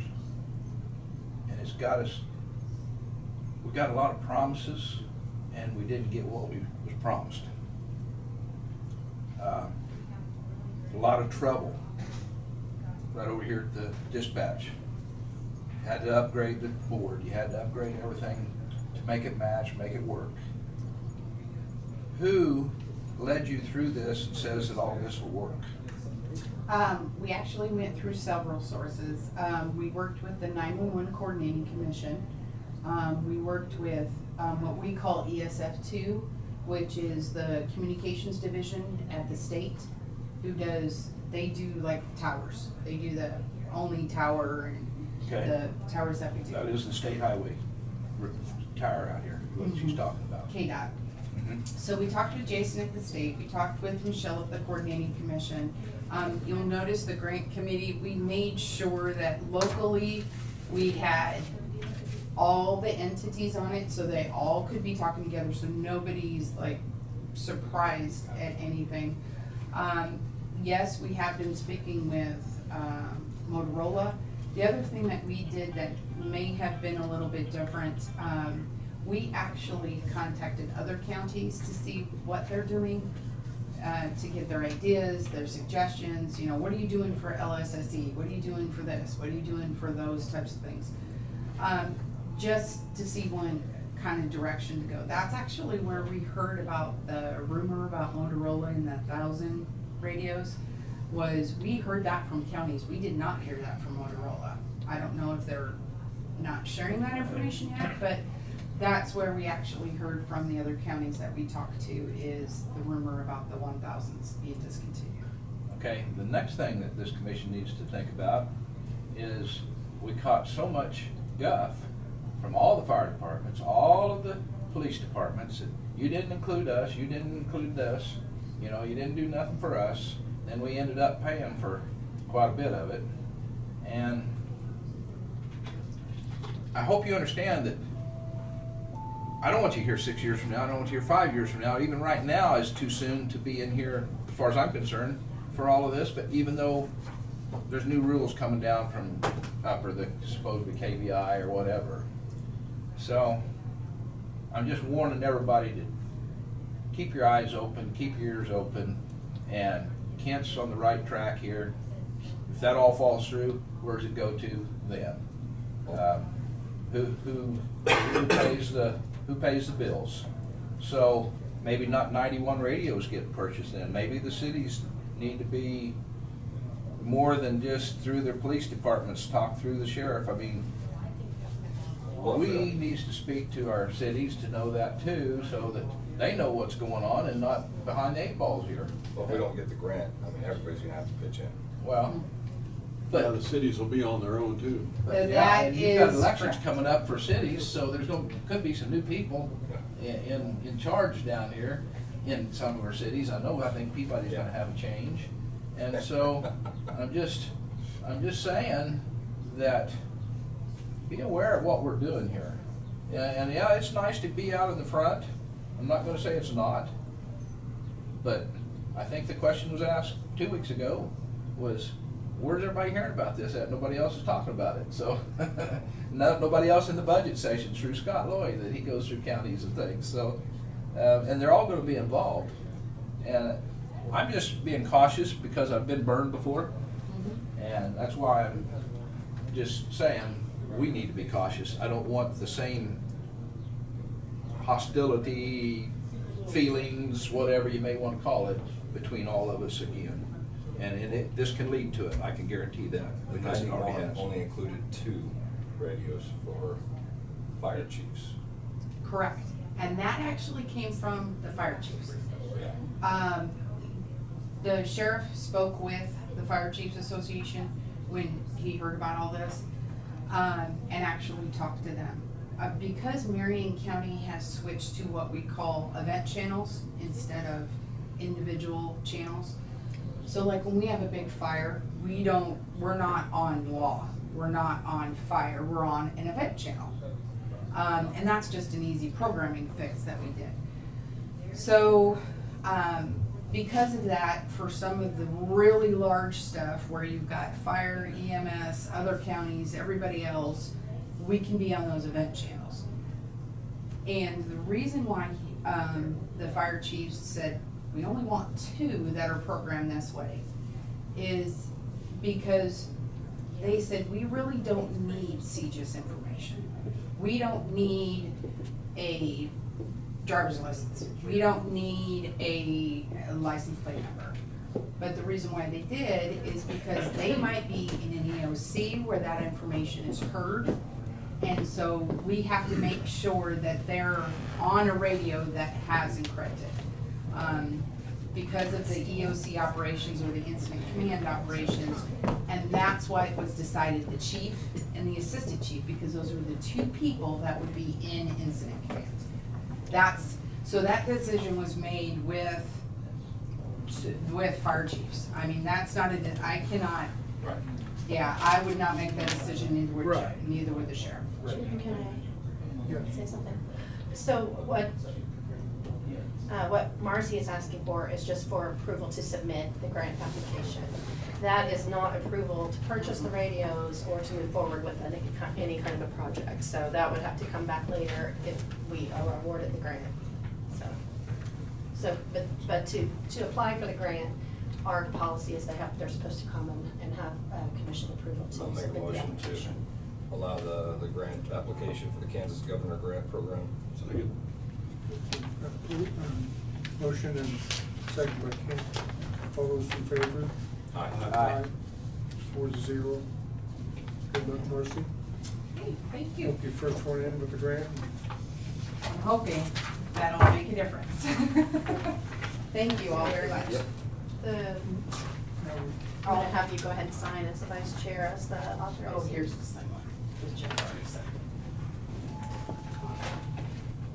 Just 1 second. There you go, can you do it again, please? Okay.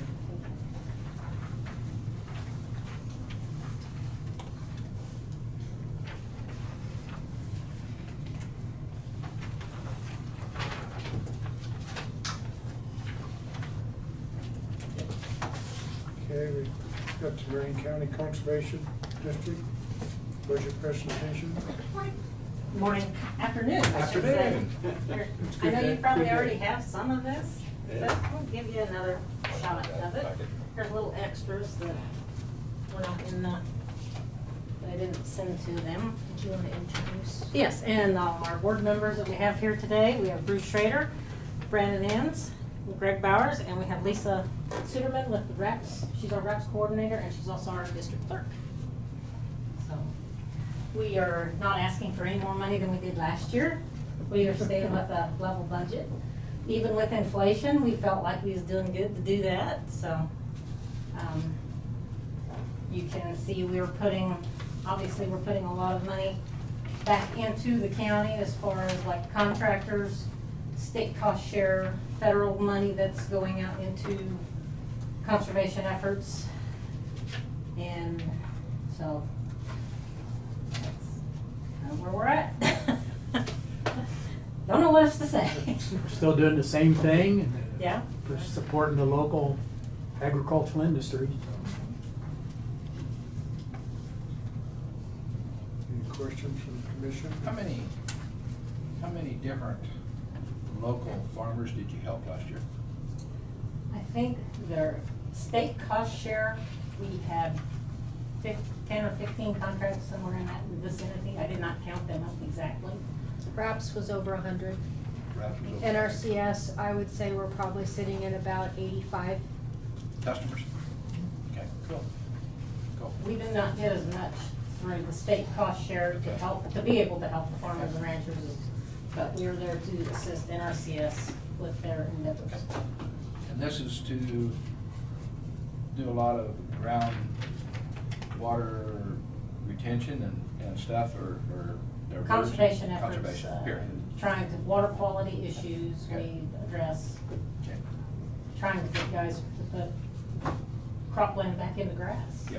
To keep the water, to keep it from washing And it does a lot of that. You just go down the creek and see. Of course, we also manage the RAPS programs. Yeah. Lisa's our employee, so we manage that program. That's all water quality for Reservoir and then, of course, downstream in Cottonwood.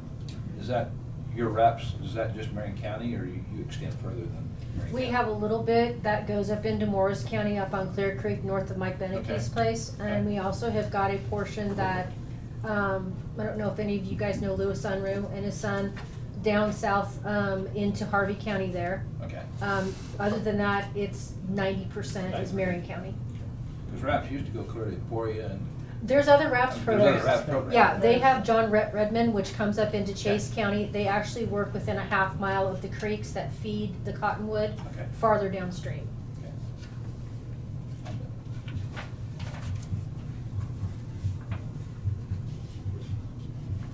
Any other questions?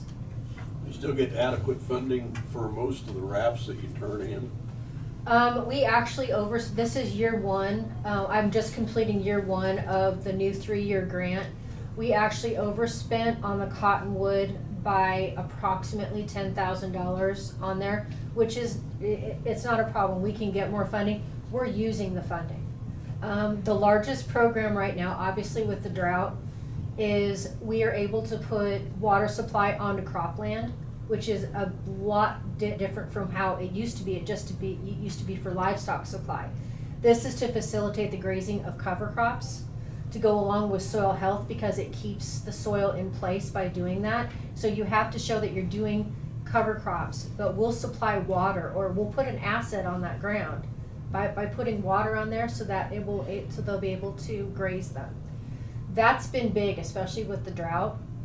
You'd be surprised at the watering systems that are within a stone's throw of a pasture, because RAPS doesn't have anything that says, if we put water on your cropland, you can't pipe that over and use it on the grazing land. And where people are right now, literally not able to turn cattle out at all, where they're hauling water, we're running hundreds of feet of hose all over eastern Marion County just to water our cattle.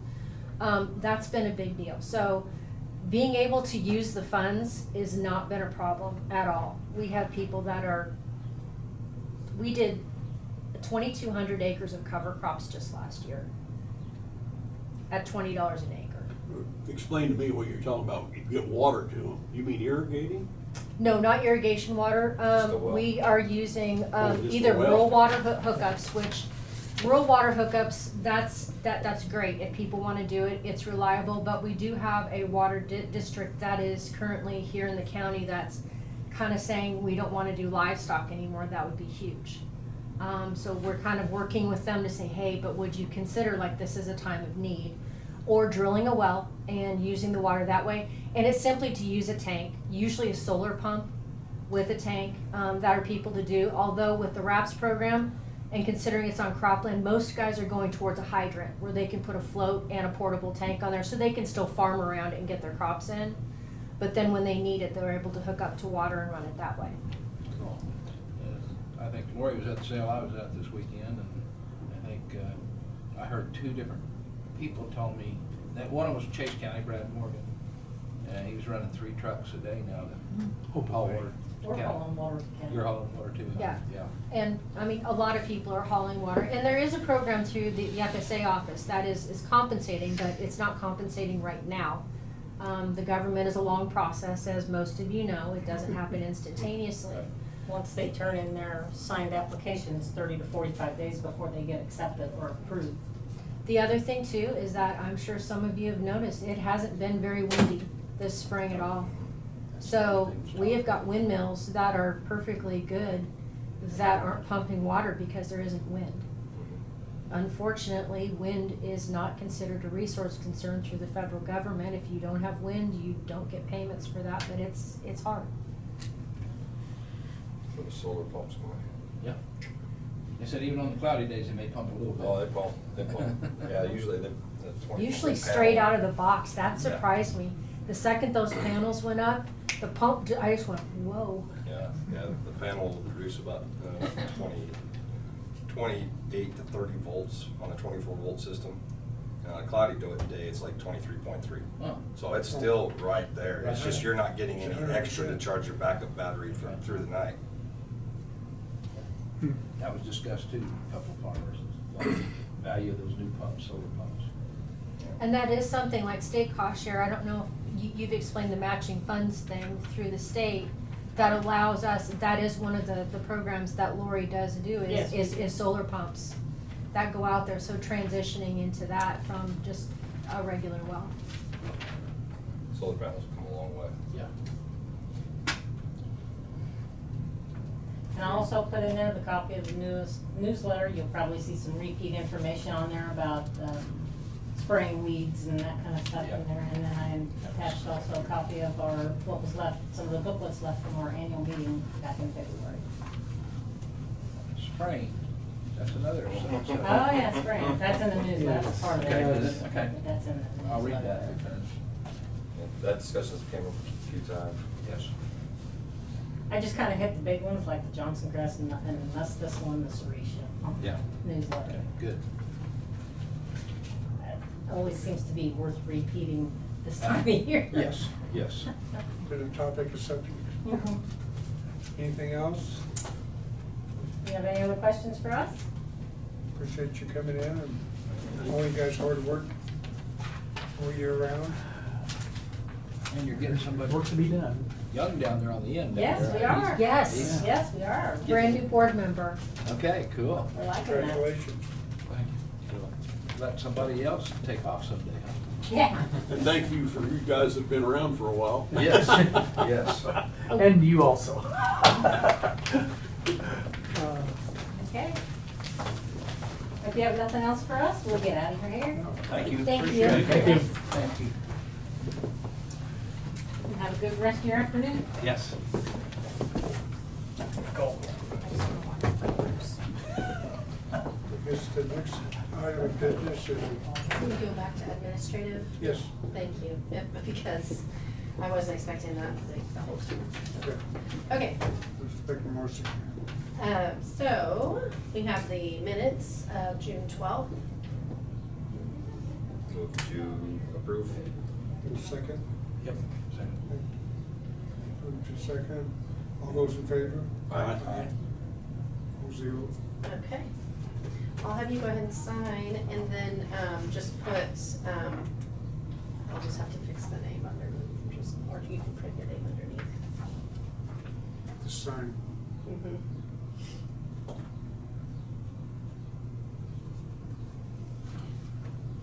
Thank you.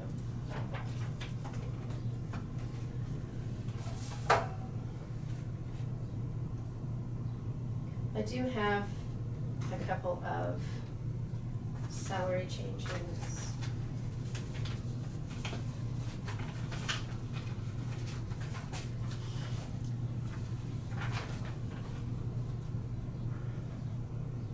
Got Joseph Favaro, starting part-time transfer station, $14.37 an hour. And Rochelle Hogan, 6 months raise, step 2, ambulance department. Second. Sign first.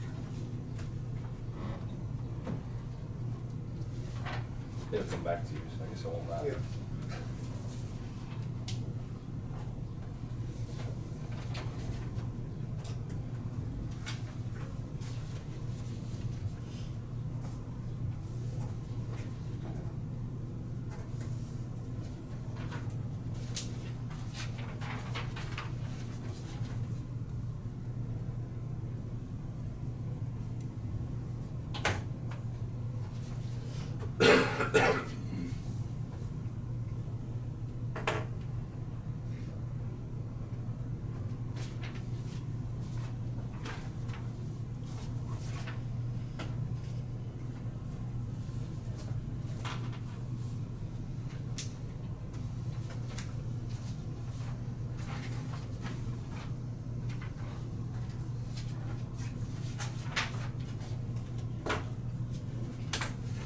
Did you have an early check?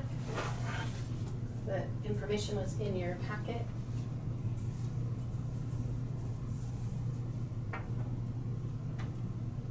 I think. Oh, Yeah. no, it was a separate email, sorry. Ashley, Yeah, that's right, because it wasn't ready at the time. January check for $718. APCO International, this is for training. Just be for 2 people. Yes, it's for the new dispatchers.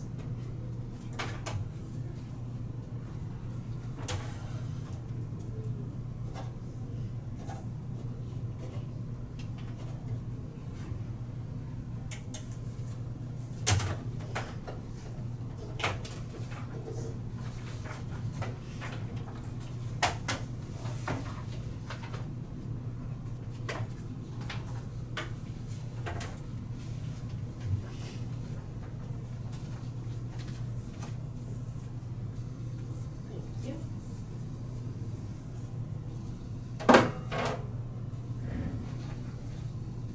We do have another appointment for the Prairie View Mary County Advisory Committee.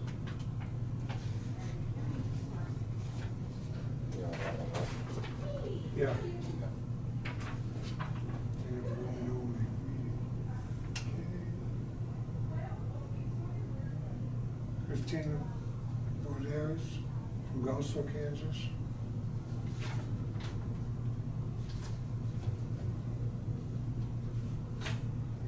Read it. Nobody has to sign it. Except Chairman. Yeah.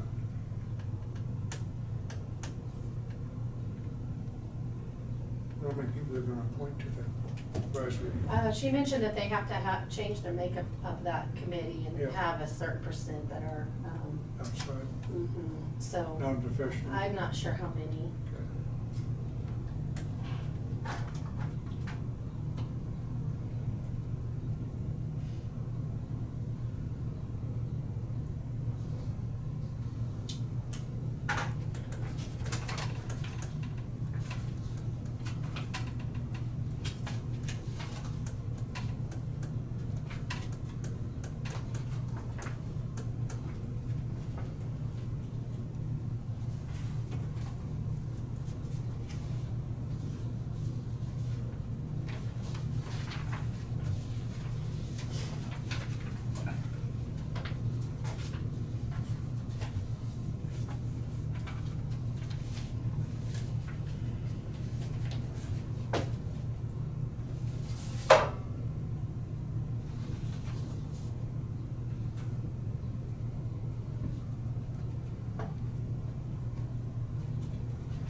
I'll make a motion to approve Christina Baldoy's.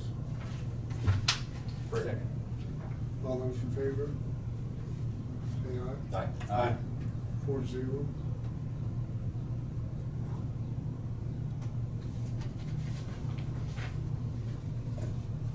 Thank you.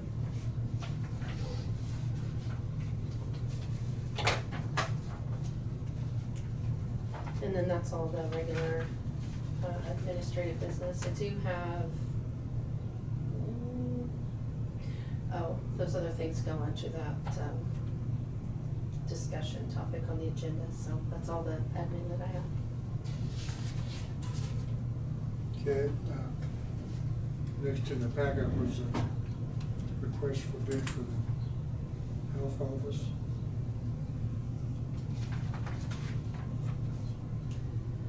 Yeah, I didn't know if this is what you want, so if you have feedback or want it to be changed, or, I think it pretty well outlines what we want, I mean, what, the direction we're headed, and ask for help. I think we need to include, I don't know how to do it, but emergency management, all the equipment storage. If we could consolidate some of that in this too. Because now that the fair has the air conditioners, aren't we moving the emergency management equipment when we move that to the emergency management office? Like at 1240 commercial? there's no place to store it. Yeah, I don't know. But all the, so, I'm sorry, getting off topic, Yeah. but it is talking about building a building, and we need to make sure we have some money for another building, and nobody's actually paying attention to it anymore really now, because the fair department kind of took over for us, but now that we put the air conditioners in there, they had a wedding in there the other day. Out of that wedding, they got 3 more reservations, because they figured out it's air conditioned, and so now. And We aren't gonna store anything in here anymore. it's gonna get where they're moving it all the time. Go down the road. Venue. So we gotta keep that at the forefront too when we're talking about building buildings. If I had my building over here, we wouldn't have no problem. Just telling you. So It's anyway, it's a fact. Back to this request for, So, On this request here, I see that they requested and saying, on that first plan, there was a covered drive-through plus a garage. For the life of me, I can't see why I can't use both. You know, if we have vaccinations to give, why well, the that's what garage can't be? the architect is gonna, Yeah. so suggestions this, and tell us. yeah, so this is basically saying kind of the things that have been talked about as needs or priorities. Some of them, we really are higher priorities than others, but the RFP, the first phase, is basically to help determine, like, based on the goals and objectives and the public health functions, you know, what kind of what the building needs to look like. And I did put in there, you know, multiple times that we want something cost effective, we want something with innovative solutions for potentially like dual use spaces, those kind of things. Yeah. And then this phase, the second phase, or phase 1B, which is part of the first phase, would be then to evaluate the site to determine that, and I didn't put a specific site, I just put, the proposed site. Would it So- not be best though to have that site be the, Well, for the purpose of the RFP, to approve the RFP and send it out, we don't have to have Don't have to have, you yeah. all don't have to say what the site is. However, before they start the work, yes, you are Okay, gonna have to okay. designate what site you want them to Okay. evaluate. okay, this is just to get somebody on board to start. Yeah. Right, to get, proposals based on, so we know how much they're gonna charge us and what their qualifications are to be able to do this for Okay. us. So it's basically in phase 1, in A and B, they're gonna be looking at the needs of the building and what we need. And, I mean, that's the time, if you wanna talk about emergency management equipment, you could talk about it during Yeah. that phase where they're meeting and developing the plan. Yeah. Then, determine what will fit on the site. Right. And then phase 2 is drawing the conceptual plan, so it's the basic plan with measurements, what the outside's gonna look like potentially, and how it fits on the lot, like the measurements to the edges of the lot and all that. So overall concept drawing, and then the final phase would be the detailed construction plans. So, is there anything, I mean, I don't know all the technical terms and all of that, so like on the detailed construction plans section, is that adequate, what I put there? I didn't specify what kind of plans are needed, I mean, I think they should know, Yeah. but that means all of the technical drawings, all the. They'll come talk to us before they start. Yeah, I just didn't know. Suggestions. So I'd like feedback on whether that's specific enough or. So the subsection from number 3, potential needs and wishes, that is actually what came from the health department. That's what you guys have all been talking about for a year, but yes, All the rooms and things, yes. yeah.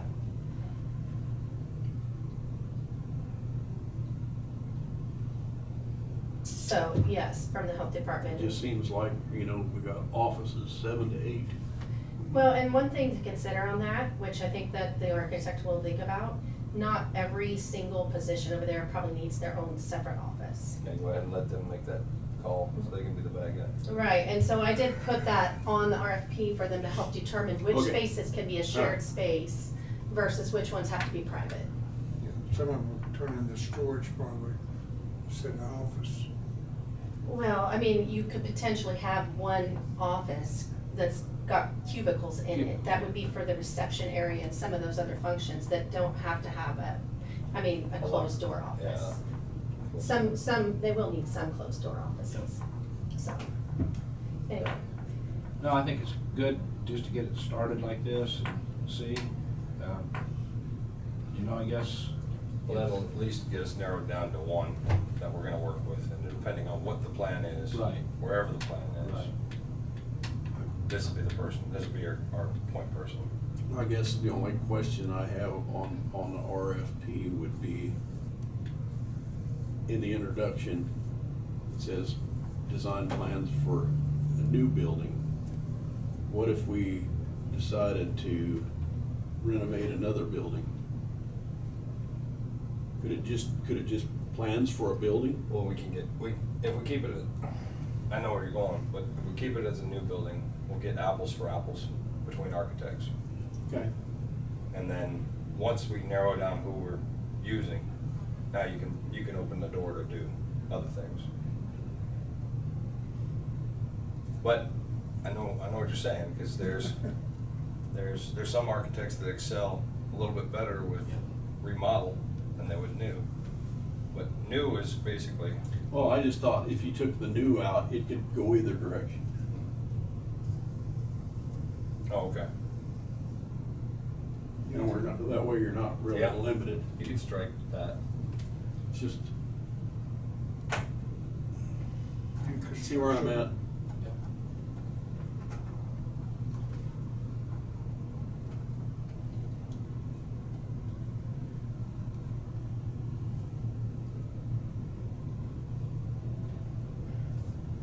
soon as we get the person, Yeah, I don't know, it goes in the background, so I mean, it's all tied. the real reason is to see whether that lot can put a building on there that can give us all the needs Yeah. and both enter and exit from that property and not my main reason was to object to start with, was just to even think of going off on somebody else's property. I mean, when you put a building in, you put an entrance and you put an exit. You need self-sufficiency. Yeah, self-efficiency, because what if that other person don't agree 5 years from now? Well, when you look what's in a mailing, you know, if we had something and we were trying to work with a certain entity and all of a sudden we're getting letters, Yeah. we don't need that. We need to be able to do our own. Yeah, we've got to be able to provide a good service. You know, this is just the beginning, the Right. first step. No, I think, Many. let's try this and see what we can, it's pretty well there. We can, once we get the person, then I guess we need to decide, is your health department gonna employ 10 people somewhere down the road, or are you gonna cut it back to how many people we're gonna have in the health department? That's a question that needs to be answered. And yeah, I'd love to keep improving, but every time you hire somebody, that's more cost. And for the county taxpayer too, so. I'd like to make a motion to approve this request for bid, send it out. You did So make do you wanna motion. leave the word new in there? Well, that's in the background, isn't it? Well, it's just in the introduction. What were you at with that, Ken? Were you On the saying- second line. Second line, Second line, did you? I just thought if you put design plans for a building, that way you're open-ended. Yeah. Also have a new building in the second paragraph, the last sentence. I mean, basically just talking about your initial idea for that property was to demolish and build new. Yeah. I So read that just, Yeah. yeah. We don't want to use the existing building. That's not an option.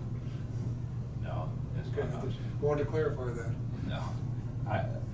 I think we can all agree on that, that's not an option, Dave. So what is your motion? Is it to approve as is As or is, to change approve it as is, and distribute? And then, did anybody second your motion? Richard. Um,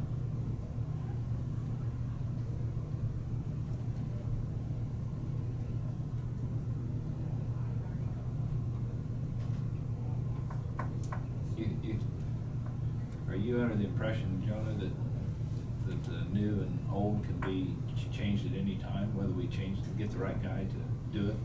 Is that what your impression? As long as we get the right guy, or Person. gal, yeah, I mean. Right. They're not gonna be like, well, you had me, put my RFP for a new build, Yeah.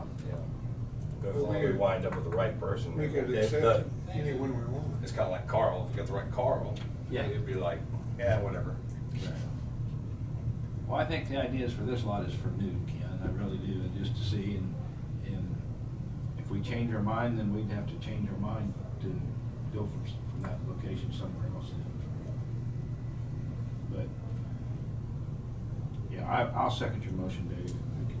All those in favor? Is there just more Yeah, discussion? that's What if- okay.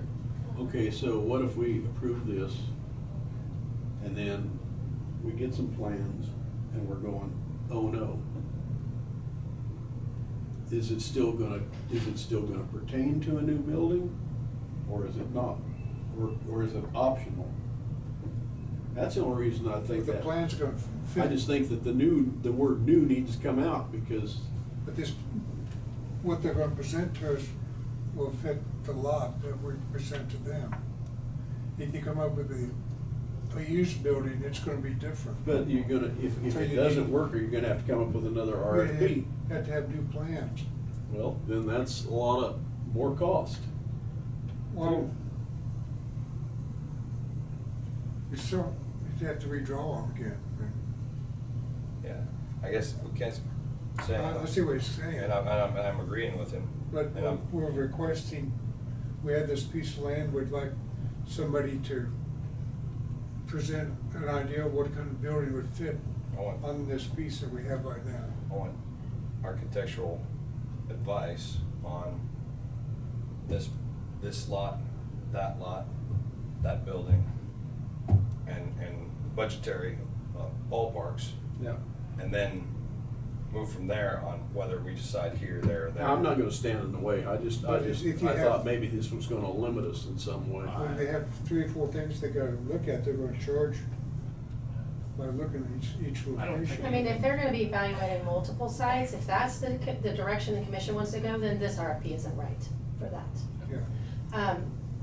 This was It's just designed for not. that lot. Yeah, I mean, it's Do a designed for 12-20 them to split. evaluate a single Okay, let's thing. just do this lot and see what happens. So you could potentially, I mean, if you wanna table it and think about it some more, and then let me know what you want the RFP to say, I'm fine with that, but the one that I drafted was based on the instructions that I was given, that you wanted to determine the appropriate size and figure out if it will fit on the lot, I think so. that's what I asked to see, I think, that's, So if there's something else that the board wants different, then I think you should move ahead with this one, if this Ready to isn't go what you want. second yeah, I second it? Okay. All those in favor? it. Aye. Aye. Aye. All those against? Nay. It's 3 to 1. Does anybody have, know of a list, serve, or have access to, a list of firms that we need to send this to? I can probably find a few. I need to try to send it out, I've got it with the timeline of the issuance of next Monday.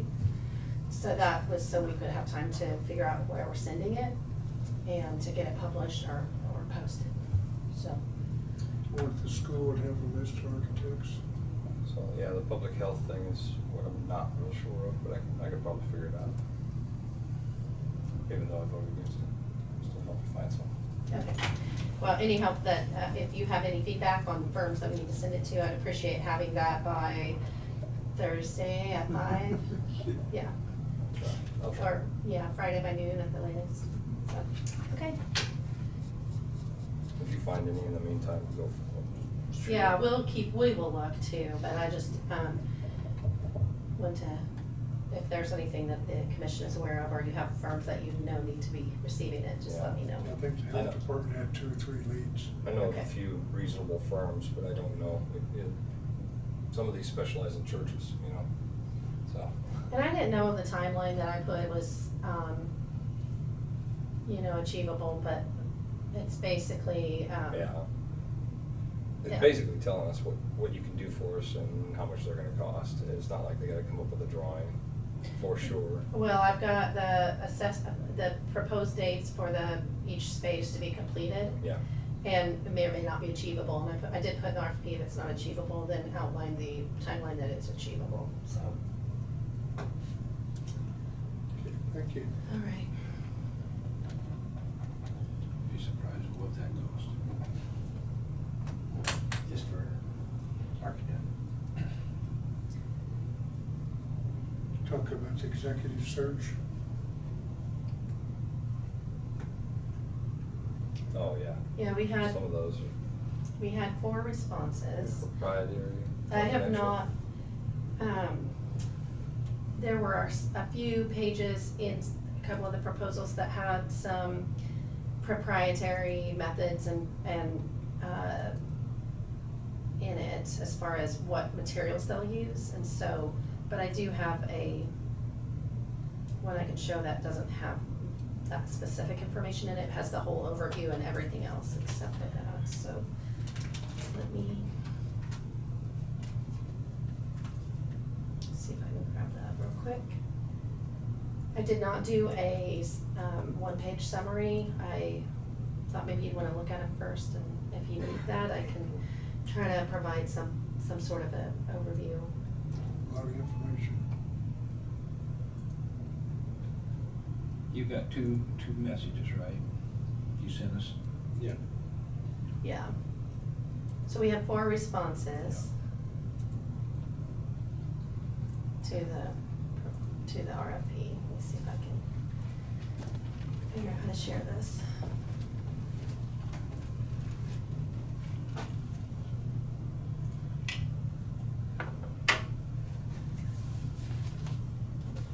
Did I say, how many did I say? We had 4 responses. Yeah. Yeah.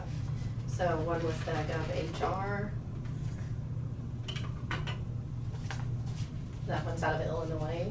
This one, I think, was recommended by one of the contacts that we reached out to locally. And so they forwarded it on because they weren't able to take the project on right now. So that is the first part of this. We also asked them for a sample, like their brochure, how they would promote the position, so we had that. The next one was from Pracademic Partners. And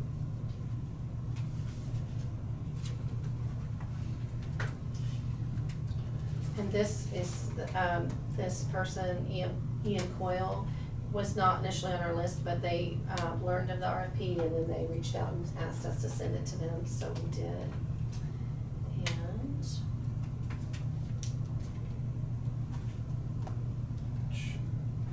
Child Cross.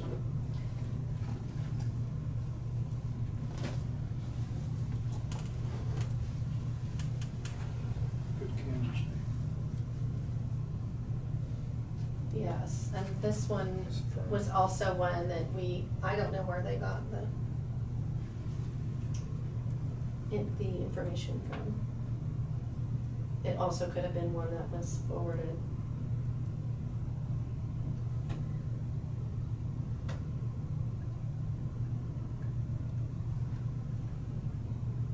And then the last one was through the League of Kansas Municipalities. And,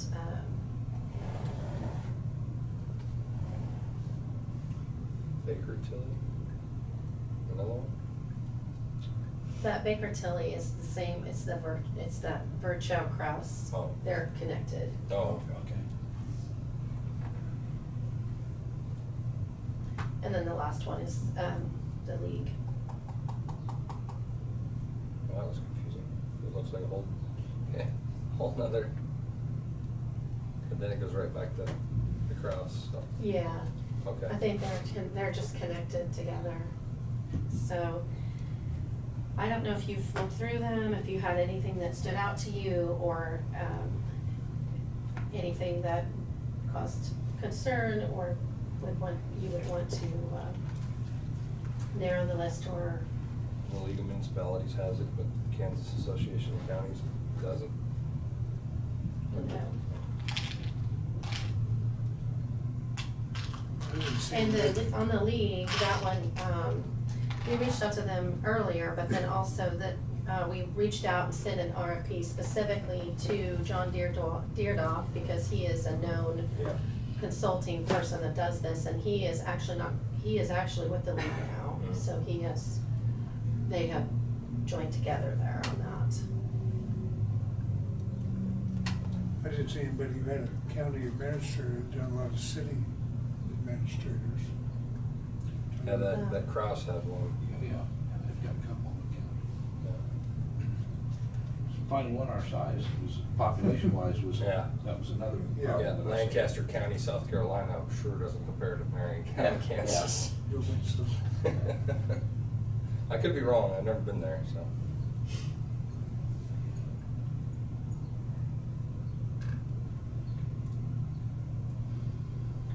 I don't know, it would seem to me like we would dovetail,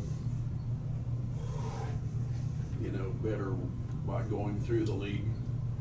Plus, they're the most cost. They're cheaper too. What about price when we're locking something down? I mean, it is, but nickels and dimes ain't worth it. Yeah, I mean, I know that Kansas League searches all over the country, but I think they would probably help us find someone that, at least from the middle part of the country, And that has a little bit of concept of what we're like. It's not an East or West Coast person. And realistic on pay scale too. Yeah. I mean, Who did Hillsborough use? it was John, but he's with the Okay, lead guy. okay. And John and Don, they're not together, so.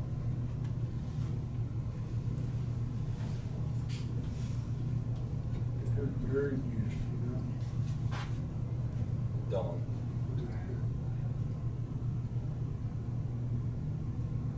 Do we need to act on a proposal today or wait another week? Yeah, I think we gotta wait till we're all here. Okay.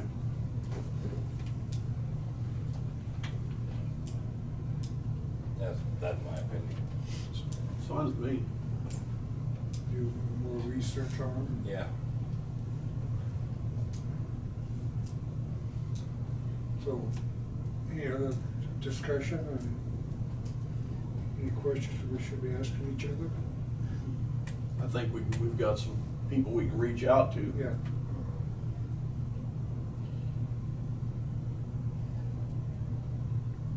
Is there any of them that we should be looking more at having a in-person visit? Can you see, Tim? I haven't evaluated them. Right. I just received them and sent them to you. Yeah, So if you okay. would like me to look and evaluate and kind of summarize, you know, I can do that for the next meeting. Yeah, the 26th. Yes. I think when we did this one down South Midfield, we, after this stage, then we took a call, and we interviewed with 2 or 3 outfits and chose what we did down there. Made the choice, and then we met with them, and Was it beneficial to actually meet with? battery Flashing. Flashing, yeah, you don't do that very often.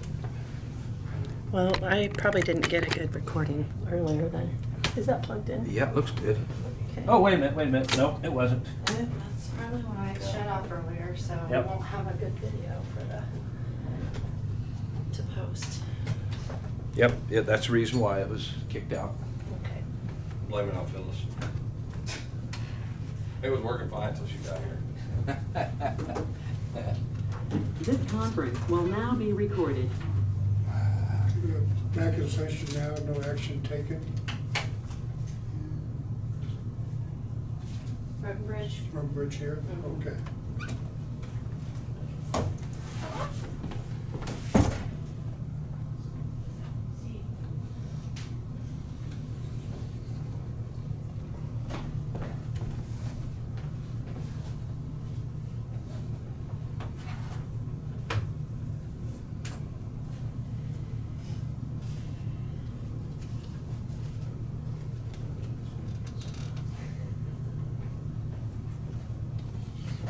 Hello. Hello.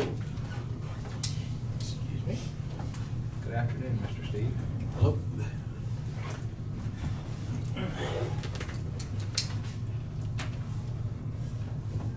Ready to begin? You ready? Yeah. Okay. Couple of things. I talked with a few of you about possibly deleting a couple areas of microsurfacing. In my opinion, I think it'd be a waste of money for the county taxpayers. Do you have any alternative places to put it?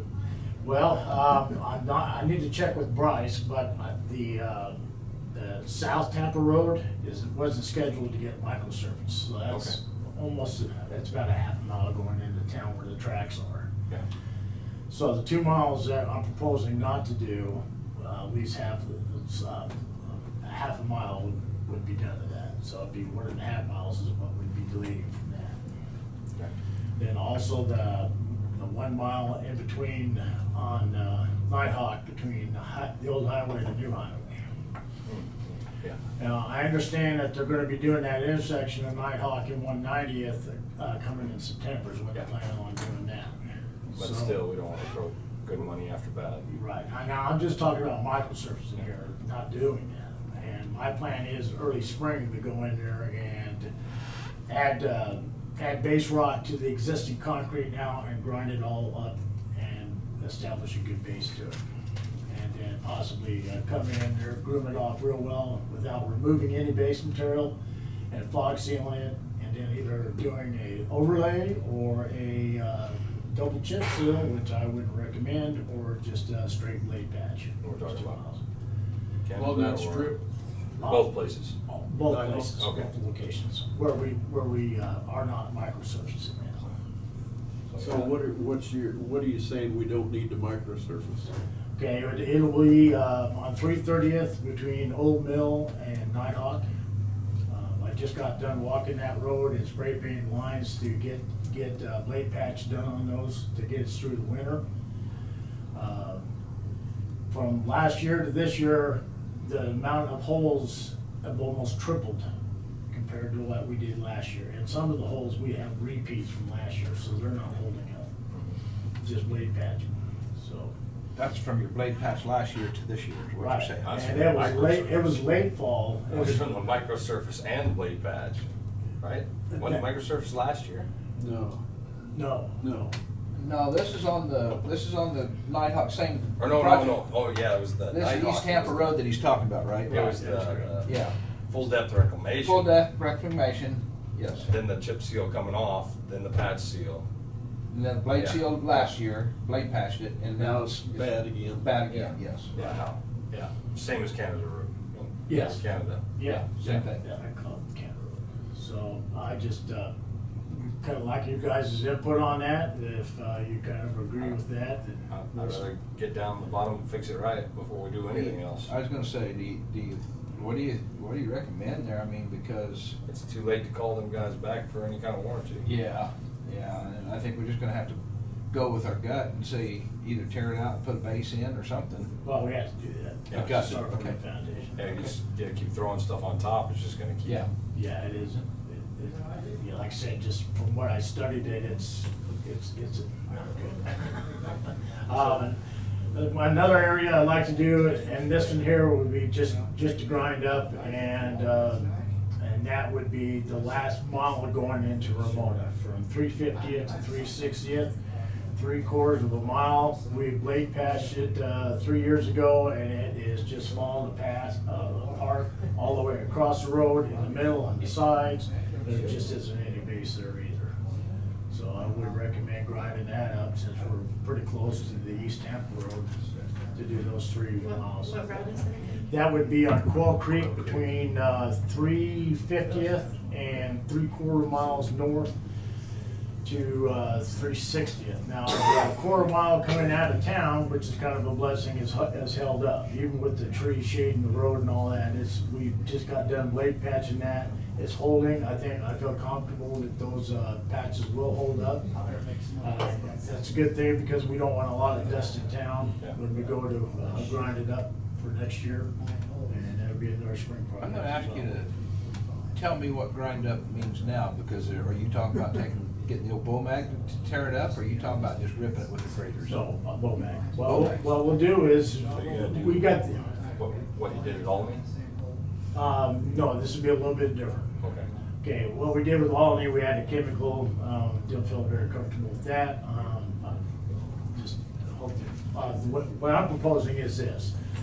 We already got an asphalt surface, which acts, once it's ground up into a millings, it will act as a bonding agent, okay?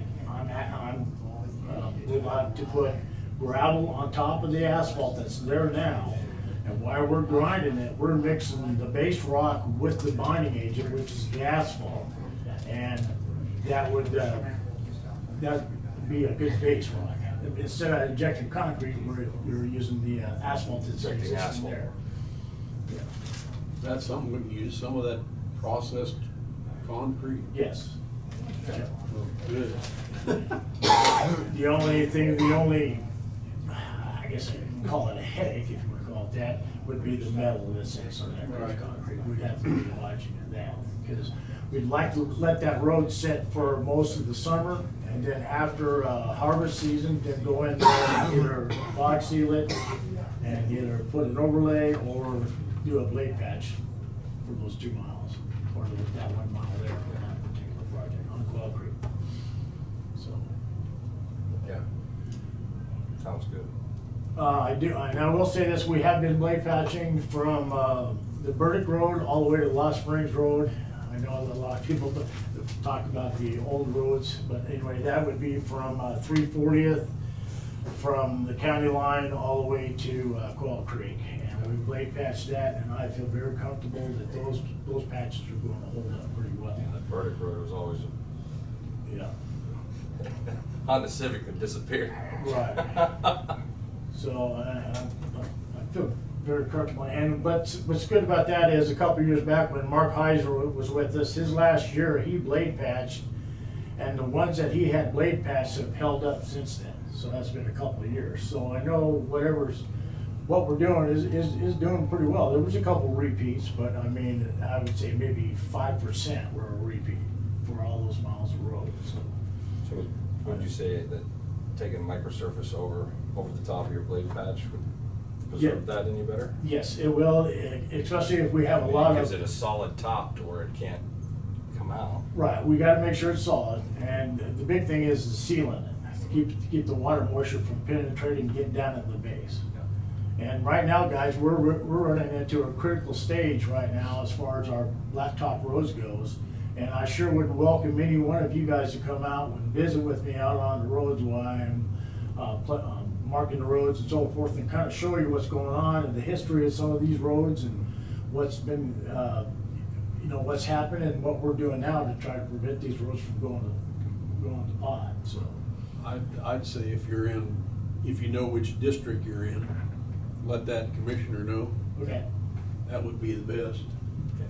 Well, I come to any which one of them you want me to. Yeah, I mean, a good example. Well, I mean, I would too, but I mean Yeah. A good example would be just take a trip down Kansas, going north from 190th or from the Highway 56 to 290th. You can see what we did last year, and I'm going to say 99% of those patches have lasted almost a year now. And the one places that we didn't patch, you can see where they're starting to swag now a little bit, and a lot of alligator cracks. If we don't do anything now with those areas, then you're going to get water down in there, and then we're going to end up going Just gets deeper and deeper. Right. So, anyway, I just, yeah, if you have an opportunity to do that, and I can invite you guys out there too, and let you know where we're at. So The stuff with microsurface, that does good, but you still need a chip seal on it pretty soon, because the old surface cracks are coming back through. Because you only got that 1/4 of an inch or 3/4 of an inch. almost the next year. Yeah. So, But but your crack isn't this wide anymore. No, It's this wide. right. You get that cover on top, and then you actually get somewhere. right. And chip seal and micro sealing, that's pretty much just to fill in the cracks. So, just like taking a wet rag and just kind of wiping something down and getting a nice coat or a paintbrush would be a good way to put it. Yeah. But it doesn't do anything for structure. Steve, have you had any chance to, from Tampa out to the highway west, to see if our good blacktop is still cracking more or cross cracking, across the roads? Okay, I did see the lateral cracks. I know that they did crack seal last Did they? year, Okay. and that's kind of holding up. But I have been at the same time. I have been out to the Roxbury Road Okay. on 330th going. Going on west from And we're 15. planning on blade patching that, and I have noticed some areas starting, even with the cracks are getting wider, and those are the areas we're gonna be blade patching, because we can't let that get any worse. And there's like 7 spots there that we're gonna be blade patching to keep it from getting any worse. And then we'll come in and chip seal over it, because that road has quite a few cracks in it. Now's the time to chip seal to keep that moisture from getting down in there. And it is still a good road, let's try to keep it that way. Yeah, it's far cheaper to preserve them than it is to. Yeah, rebuild them. start from the bottom, so. Anyway, like I say, any suggestions on those 3 3/4 mile roads? As long as we got a plan. Trust you. Okay. I just think that we would have been throwing money out the window if we were in microsurface. Well, we've committed to so many miles of microsurface, so that's the reason why I asked if you're gonna supplement those microsurface, put them somewhere else, if you had any ideas. Well, it'd be great to add some more and go ahead and microsurface the West Tampa Road. West. 330th going the other way. Yeah, How many miles the is one it? mile, the That's mile. 6, I think. Yeah, it'd be from Limestone, it'd be from, what, Holly to Limestone. H-I-J-K-L-M, be 5 miles. And if we cut out 3, well, 2.5. So we'd have to add another 2.5 Yeah. to get that accomplished, so. Are you aware of, is it okay to ask a question? Yeah. Yeah. Sorry, so are you, working with Bryce as far as communicating with the company to be able to make a change, or how will that work? Or is that something that, At this point, I wanted to come to you guys first before we proceeded anything further, before I went in to go ahead in negotiations with that contractor that we've already scheduled work for. I didn't want to spark a subject that wasn't gonna go nowhere anyway. You know what I mean? So. No, I support it. I just know that, and maybe we haven't committed fully to the actual work, but we've committed fully to the product that they're gonna bring in, right? Which is no big deal. We Well, carry we the committed product to the over. product and we committed to so many miles. Okay. So, So if we cut it back 2 miles, are they gonna penalize us? or will they just not charge us for those and we just overbought material? I mean, if that's the case, But they're gonna pay for the labor that they got scheduled. yeah. But if we increase that by 2.5 miles, would you guys be willing for that as I far don't as? remember what that What comes out was, to. what was the cost per It mile was on microservice? under 70,000. But that was material and, so it's not a lot when we've already You're bought the talking about material. 150,000, I mean. 2.5 miles. Yeah, because we'd have to get that little bit more material, even if we can, right now. Could you find out by It's a pretty Friday? good chunk. Yeah, I can. We got another meeting Friday morning. I mean, Okay, it's a budget meeting, but we could. I'm going to Wisconsin tomorrow afternoon, so I'll be gone until next Tuesday, but I can have Bryce follow up with you guys and kind of fill in what's going on, so. We're kind of looking at about possibly adding 2.5 more miles on the East Tampa Road, provided, because we're deleting 2.5 miles. Yeah. Okay. So to make it a total of 5 miles. Does that make sense? Yes. Okay. So the 2.5. So we're neutral on mileage. No. no, you're increasing by 2.5. We could do 2.5 miles of East Tampa Road, because he's taking it out. But in order to do all the East Tampa Road, you need 2.5 more miles. It's 5 miles. It's 5 miles. Yeah, well, we're not, oh, okay. Okay. I thought she was going west. Unless you Well, got it'll be West Tampa. West Tampa Road. I thought she was going Yeah, west. west. The East Tampa Road's where we're deleting 2 miles. Yeah, yeah. Yeah, we're Sorry. taking 2.5 from the east and putting it over there on the west, and then adding 2.5. Right. And then we're taking 2.5 from the east. Yeah. And then That's we're what I gonna- said. But then we're also taking a mile from Canada. We're taking 2 miles from the East Tampa Road, and then we're taking 1 mile from the Canada Road. Okay. Okay, and then we talked about doing the half mile going into town On the south? on the South Tampa Road.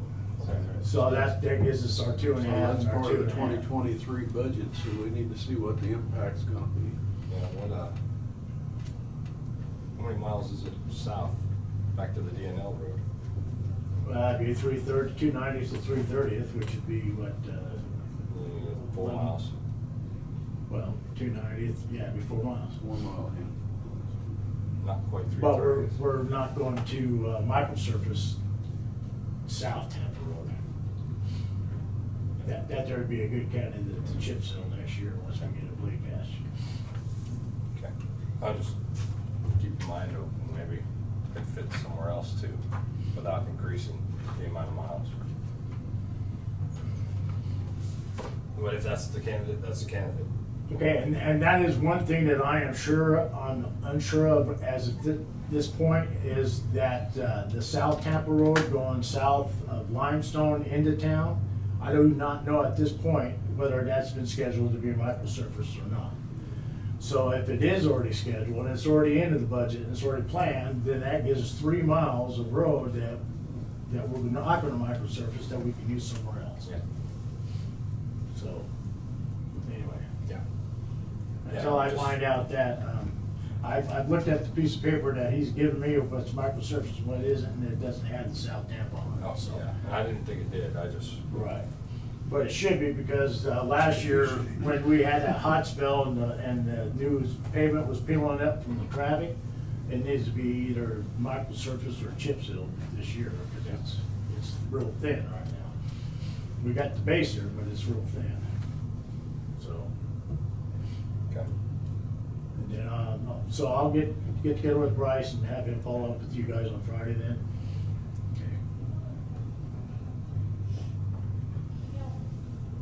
Yeah. Okay. He wanted, you guys, did he fill you guys in about some other stuff that was going on with the Kansas project, the concrete project? He's got, anyway, all the concrete's done from the ag surface south. And then they saved the north to 190th, from ag service to 190th, it will be paved this week. They'll fill in, and then it should be ready to go before July 3rd. That's what the drive, the projected date is, as far as being finished, so. Also, the wind farm is patching down on Sunflower. They're fixing up those holes that they created. And then, just so you're aware, because I don't know how much you're aware with Bryce, Right. but we talked about the wind farm on the microsurfacing too. They were gonna try to get them to pick up the tab on so many miles of it. Oh, Sunflower, right?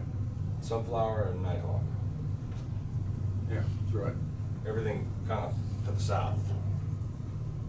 So, Yeah, I'm not.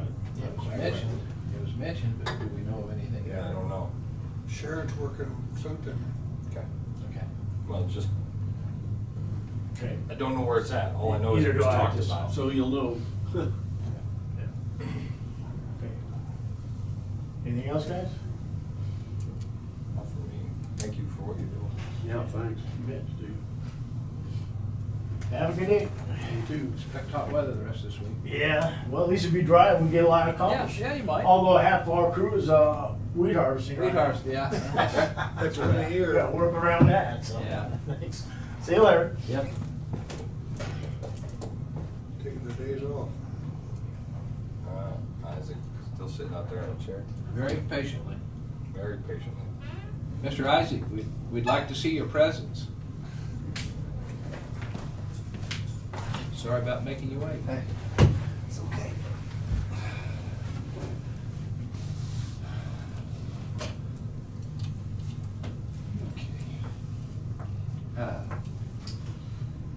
So, I talked to Brad. I know he's not here today, so I don't know if anything's going to come of this, but about the dock situation. So there's a couple things Brad wanted me to check on. I know, like we talked about, there's no, and he said he made a bunch of calls. He said there's nobody really in the state kind of that runs a similar system that we do. I did go ahead and call the director there of that CFAP program that we're a part of. He kind of said the same thing. He said no, if whatever changes we make, even if we went to privatizing everything, as far as the docks go, he said that would not affect the program or affect us. He said, I kind of threw some ideas at him, and like he said, the grant money with that CFAP program is also available. So if whatever changes, or if we make any changes, whatever the case is, he said, to get with them and they would try to help us along with the grant process to possibly build more county docks or clear up some areas to make fishing more accessible. But he said as far as making any changes to the dock situation that we have right now, he said that will not affect our agreement with them and that program in any way. He said, just kind of asked me to keep him in the loop with whatever happens. I know Brad said he wanted to check on a couple of other things and talk about those, but he's not here, so I'm not sure where that ended up. But I did just want to let you guys know that I did talk with them. did you have something in particular? Well, I was just wondering about, some type of signage that, you know, the dock owners could use. I don't know what the wording would be, but, you know, you've got that issue out there now with a low lake and people are complaining that their docks are getting damaged. Well, and I will say, so, the way that I've been handling that is if a dock is dry, if it's on the shoreline, I've been letting them close it down. And so caution tape, whatever the case is, like I've told the dock owners that have came to me with that, is that if you're gonna do that, you're not using them either. You know, you're not gonna close it down and then go out there on the weekend yourself and use it. But if you wanna close it down because it's sitting on rocks, by all means. I mean, the floats on them are $500 a piece, Yeah, I know, you know, they're and so that's the way that I've been doing that. If they've been wanting to close it down because it is on the shoreline right now, I've just been giving them permission. And we've used, I know some of them have used caution tape, some of them have actually bought little signs that say, dock on dry land, keep off, and they put a little red tape up or whatever the case is. And like I told them, that's perfectly fine as long as they're not using them themselves. And so that's, I know a lot of them. Has it been working? It has been. It has been. I mean, for the most part, I think there's 4 now that have done that. There's actually a couple of them that have came in and they've just recabled everything and pushed them out a little bit to get them out in the water. I mean, it kind of depends on the location of them, how easy that is. But yeah, I mean, so far we have not had any problems there. I stand by 100%. Do we need anything in writing that says? No, I just think if the dock owners have that alternative, that, Yeah. you know, and I'd leave that up to them. If they think that they're on dry ground, even though it looks like there's some water in Yeah, there, right.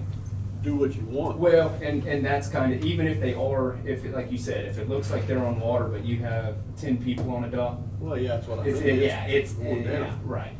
And so that's the way I've been doing it, is if they want to close it down because of the low water, I've been letting them do it, because, I mean, they're gonna be the ones footing the bill if a float gets And damaged. let them or- provide their own signage, Sign, tape, yeah. or whatever. And we have a couple of big rolls of caution tape. I have been Okay. lending that out just so, Okay. I mean, it's clear I think that's good. as to what's going on there.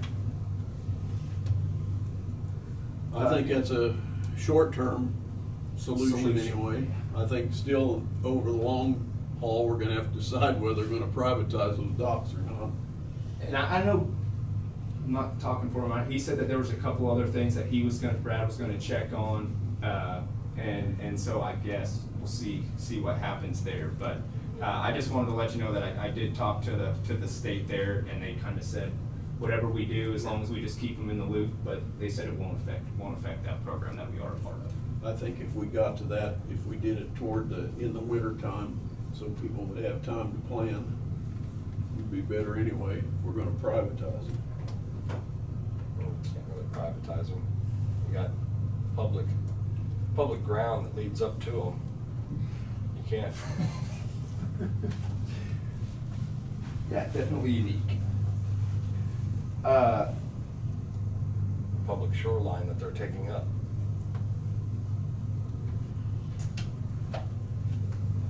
Are there any other questions or anything on the docks? No, I think you got Okay. a solution, short-term. Okay. Second thing is we did get everything, I got our special use permit over to Sharon. So we are gonna plan on doing that 4th of July show on July 1st. We got everything lined out, I think, as far as that goes. And the only last thing that I have for the commission was, I wanted to see, I think you guys might have talked about something similar earlier.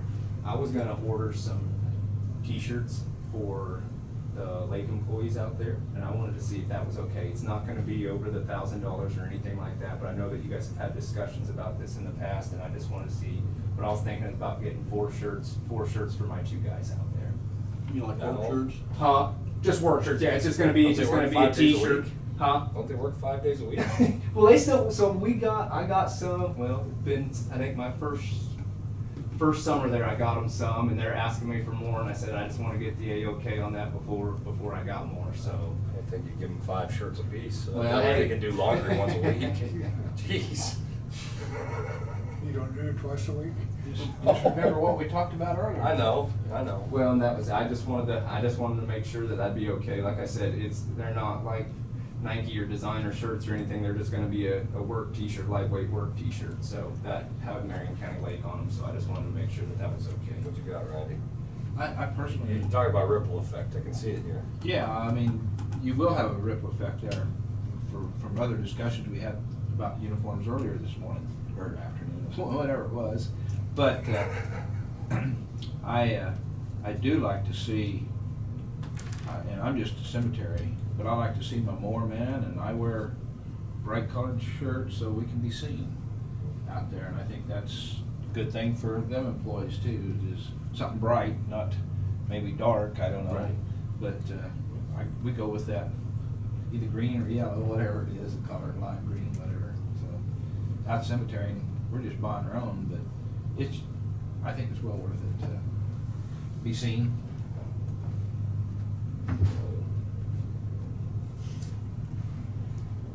You got it in your budget?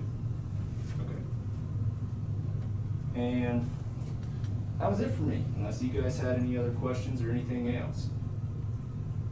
Been pretty easy today. We like that every once in a while. See, the dam project's not underway yet. Oh yeah, so we are having a pre-construction meeting the 29th. So I don't know if you guys want to come out there. I know Brian's going to be there. I know Cody's going to be there. I know Justin Head's going to be there. It's going to be a Thursday, I believe. I think they said 1 to 2:30 is what they have allotted out there at the dam. So I will say we're going to do that. Sounds like Cody's plan is talking to him. They did not want to start before the 4th of July. He said, we're just gonna wait till your guys' 4th of July weekend's over, then we'll get started as soon as that's Less done. traffic. Yeah, and so I don't know, I don't have that exact date. I'm hoping to maybe figure that out at this meeting next week. But he did say that they wanted to hold off until after the 4th of July, so.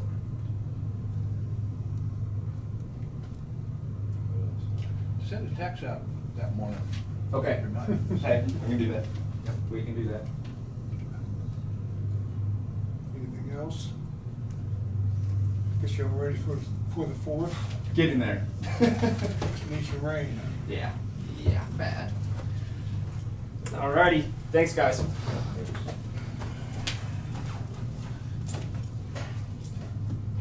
Jeff have something to say?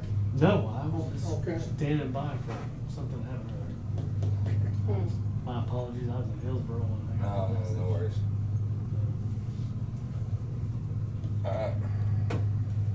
Any other business or Public forum? public forum? I have some questions I'd like to ask. And I'd like to ask them right here with all of you. My first question is gonna be, where's Mr. Mueller? He's harvesting wheat. He's where? He's harvesting wheat Okay. like the rest of the county. May I sit here? Yeah, so that everybody can hear you. Okay. First question. Now you're gonna leave the mic on. We're in the meeting. You're in the This'll public, pick me up. you're in the public forum. Randy, turn it back on. All right. Do you perform background checks before you hire department heads?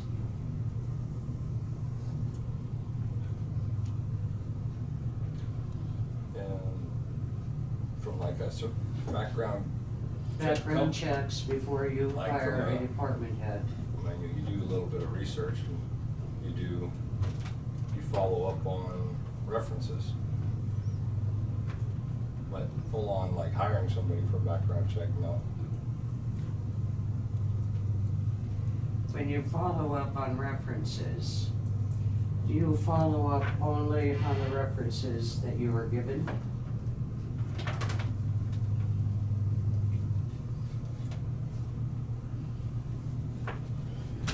Typically. Typically? For me. Unless we know someone else that's, knows that individual or. check with other Not counties. necessarily just off of the reference list. But if that's all you. Is it your practice to call places you know they have worked previously and ask questions? Yes, Did anyone call Wellington before the EMS director was hired? Aren't we getting in personnel here? Yeah. I don't know if we can answer that. Yeah, that's a personnel matter. Yeah. Then go into executive session. I have several more questions. We can't go into executive with you. Yeah. We can't go into executive session, I think you know that, with a member of the public. I'm trying to give you the opportunity to speak for yourselves. Yeah. I think there's just certain. When you guidelines. get to a specific, talking about a specific person, we are not allowed to talk about that in open session. All right, then call for an executive session. Can't do that. We can't do that. You can't print what we say in executive Yeah, you session. can't take out of We- executive yeah, we session can't. either. Yeah, it Just do stays that. here. We can't do that, so.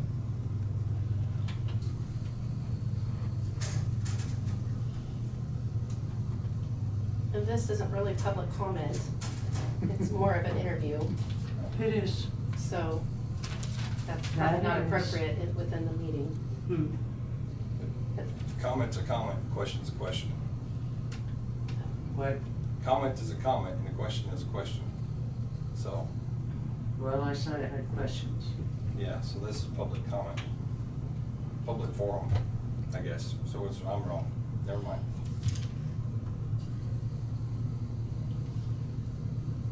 Okay, do you want to end the meeting?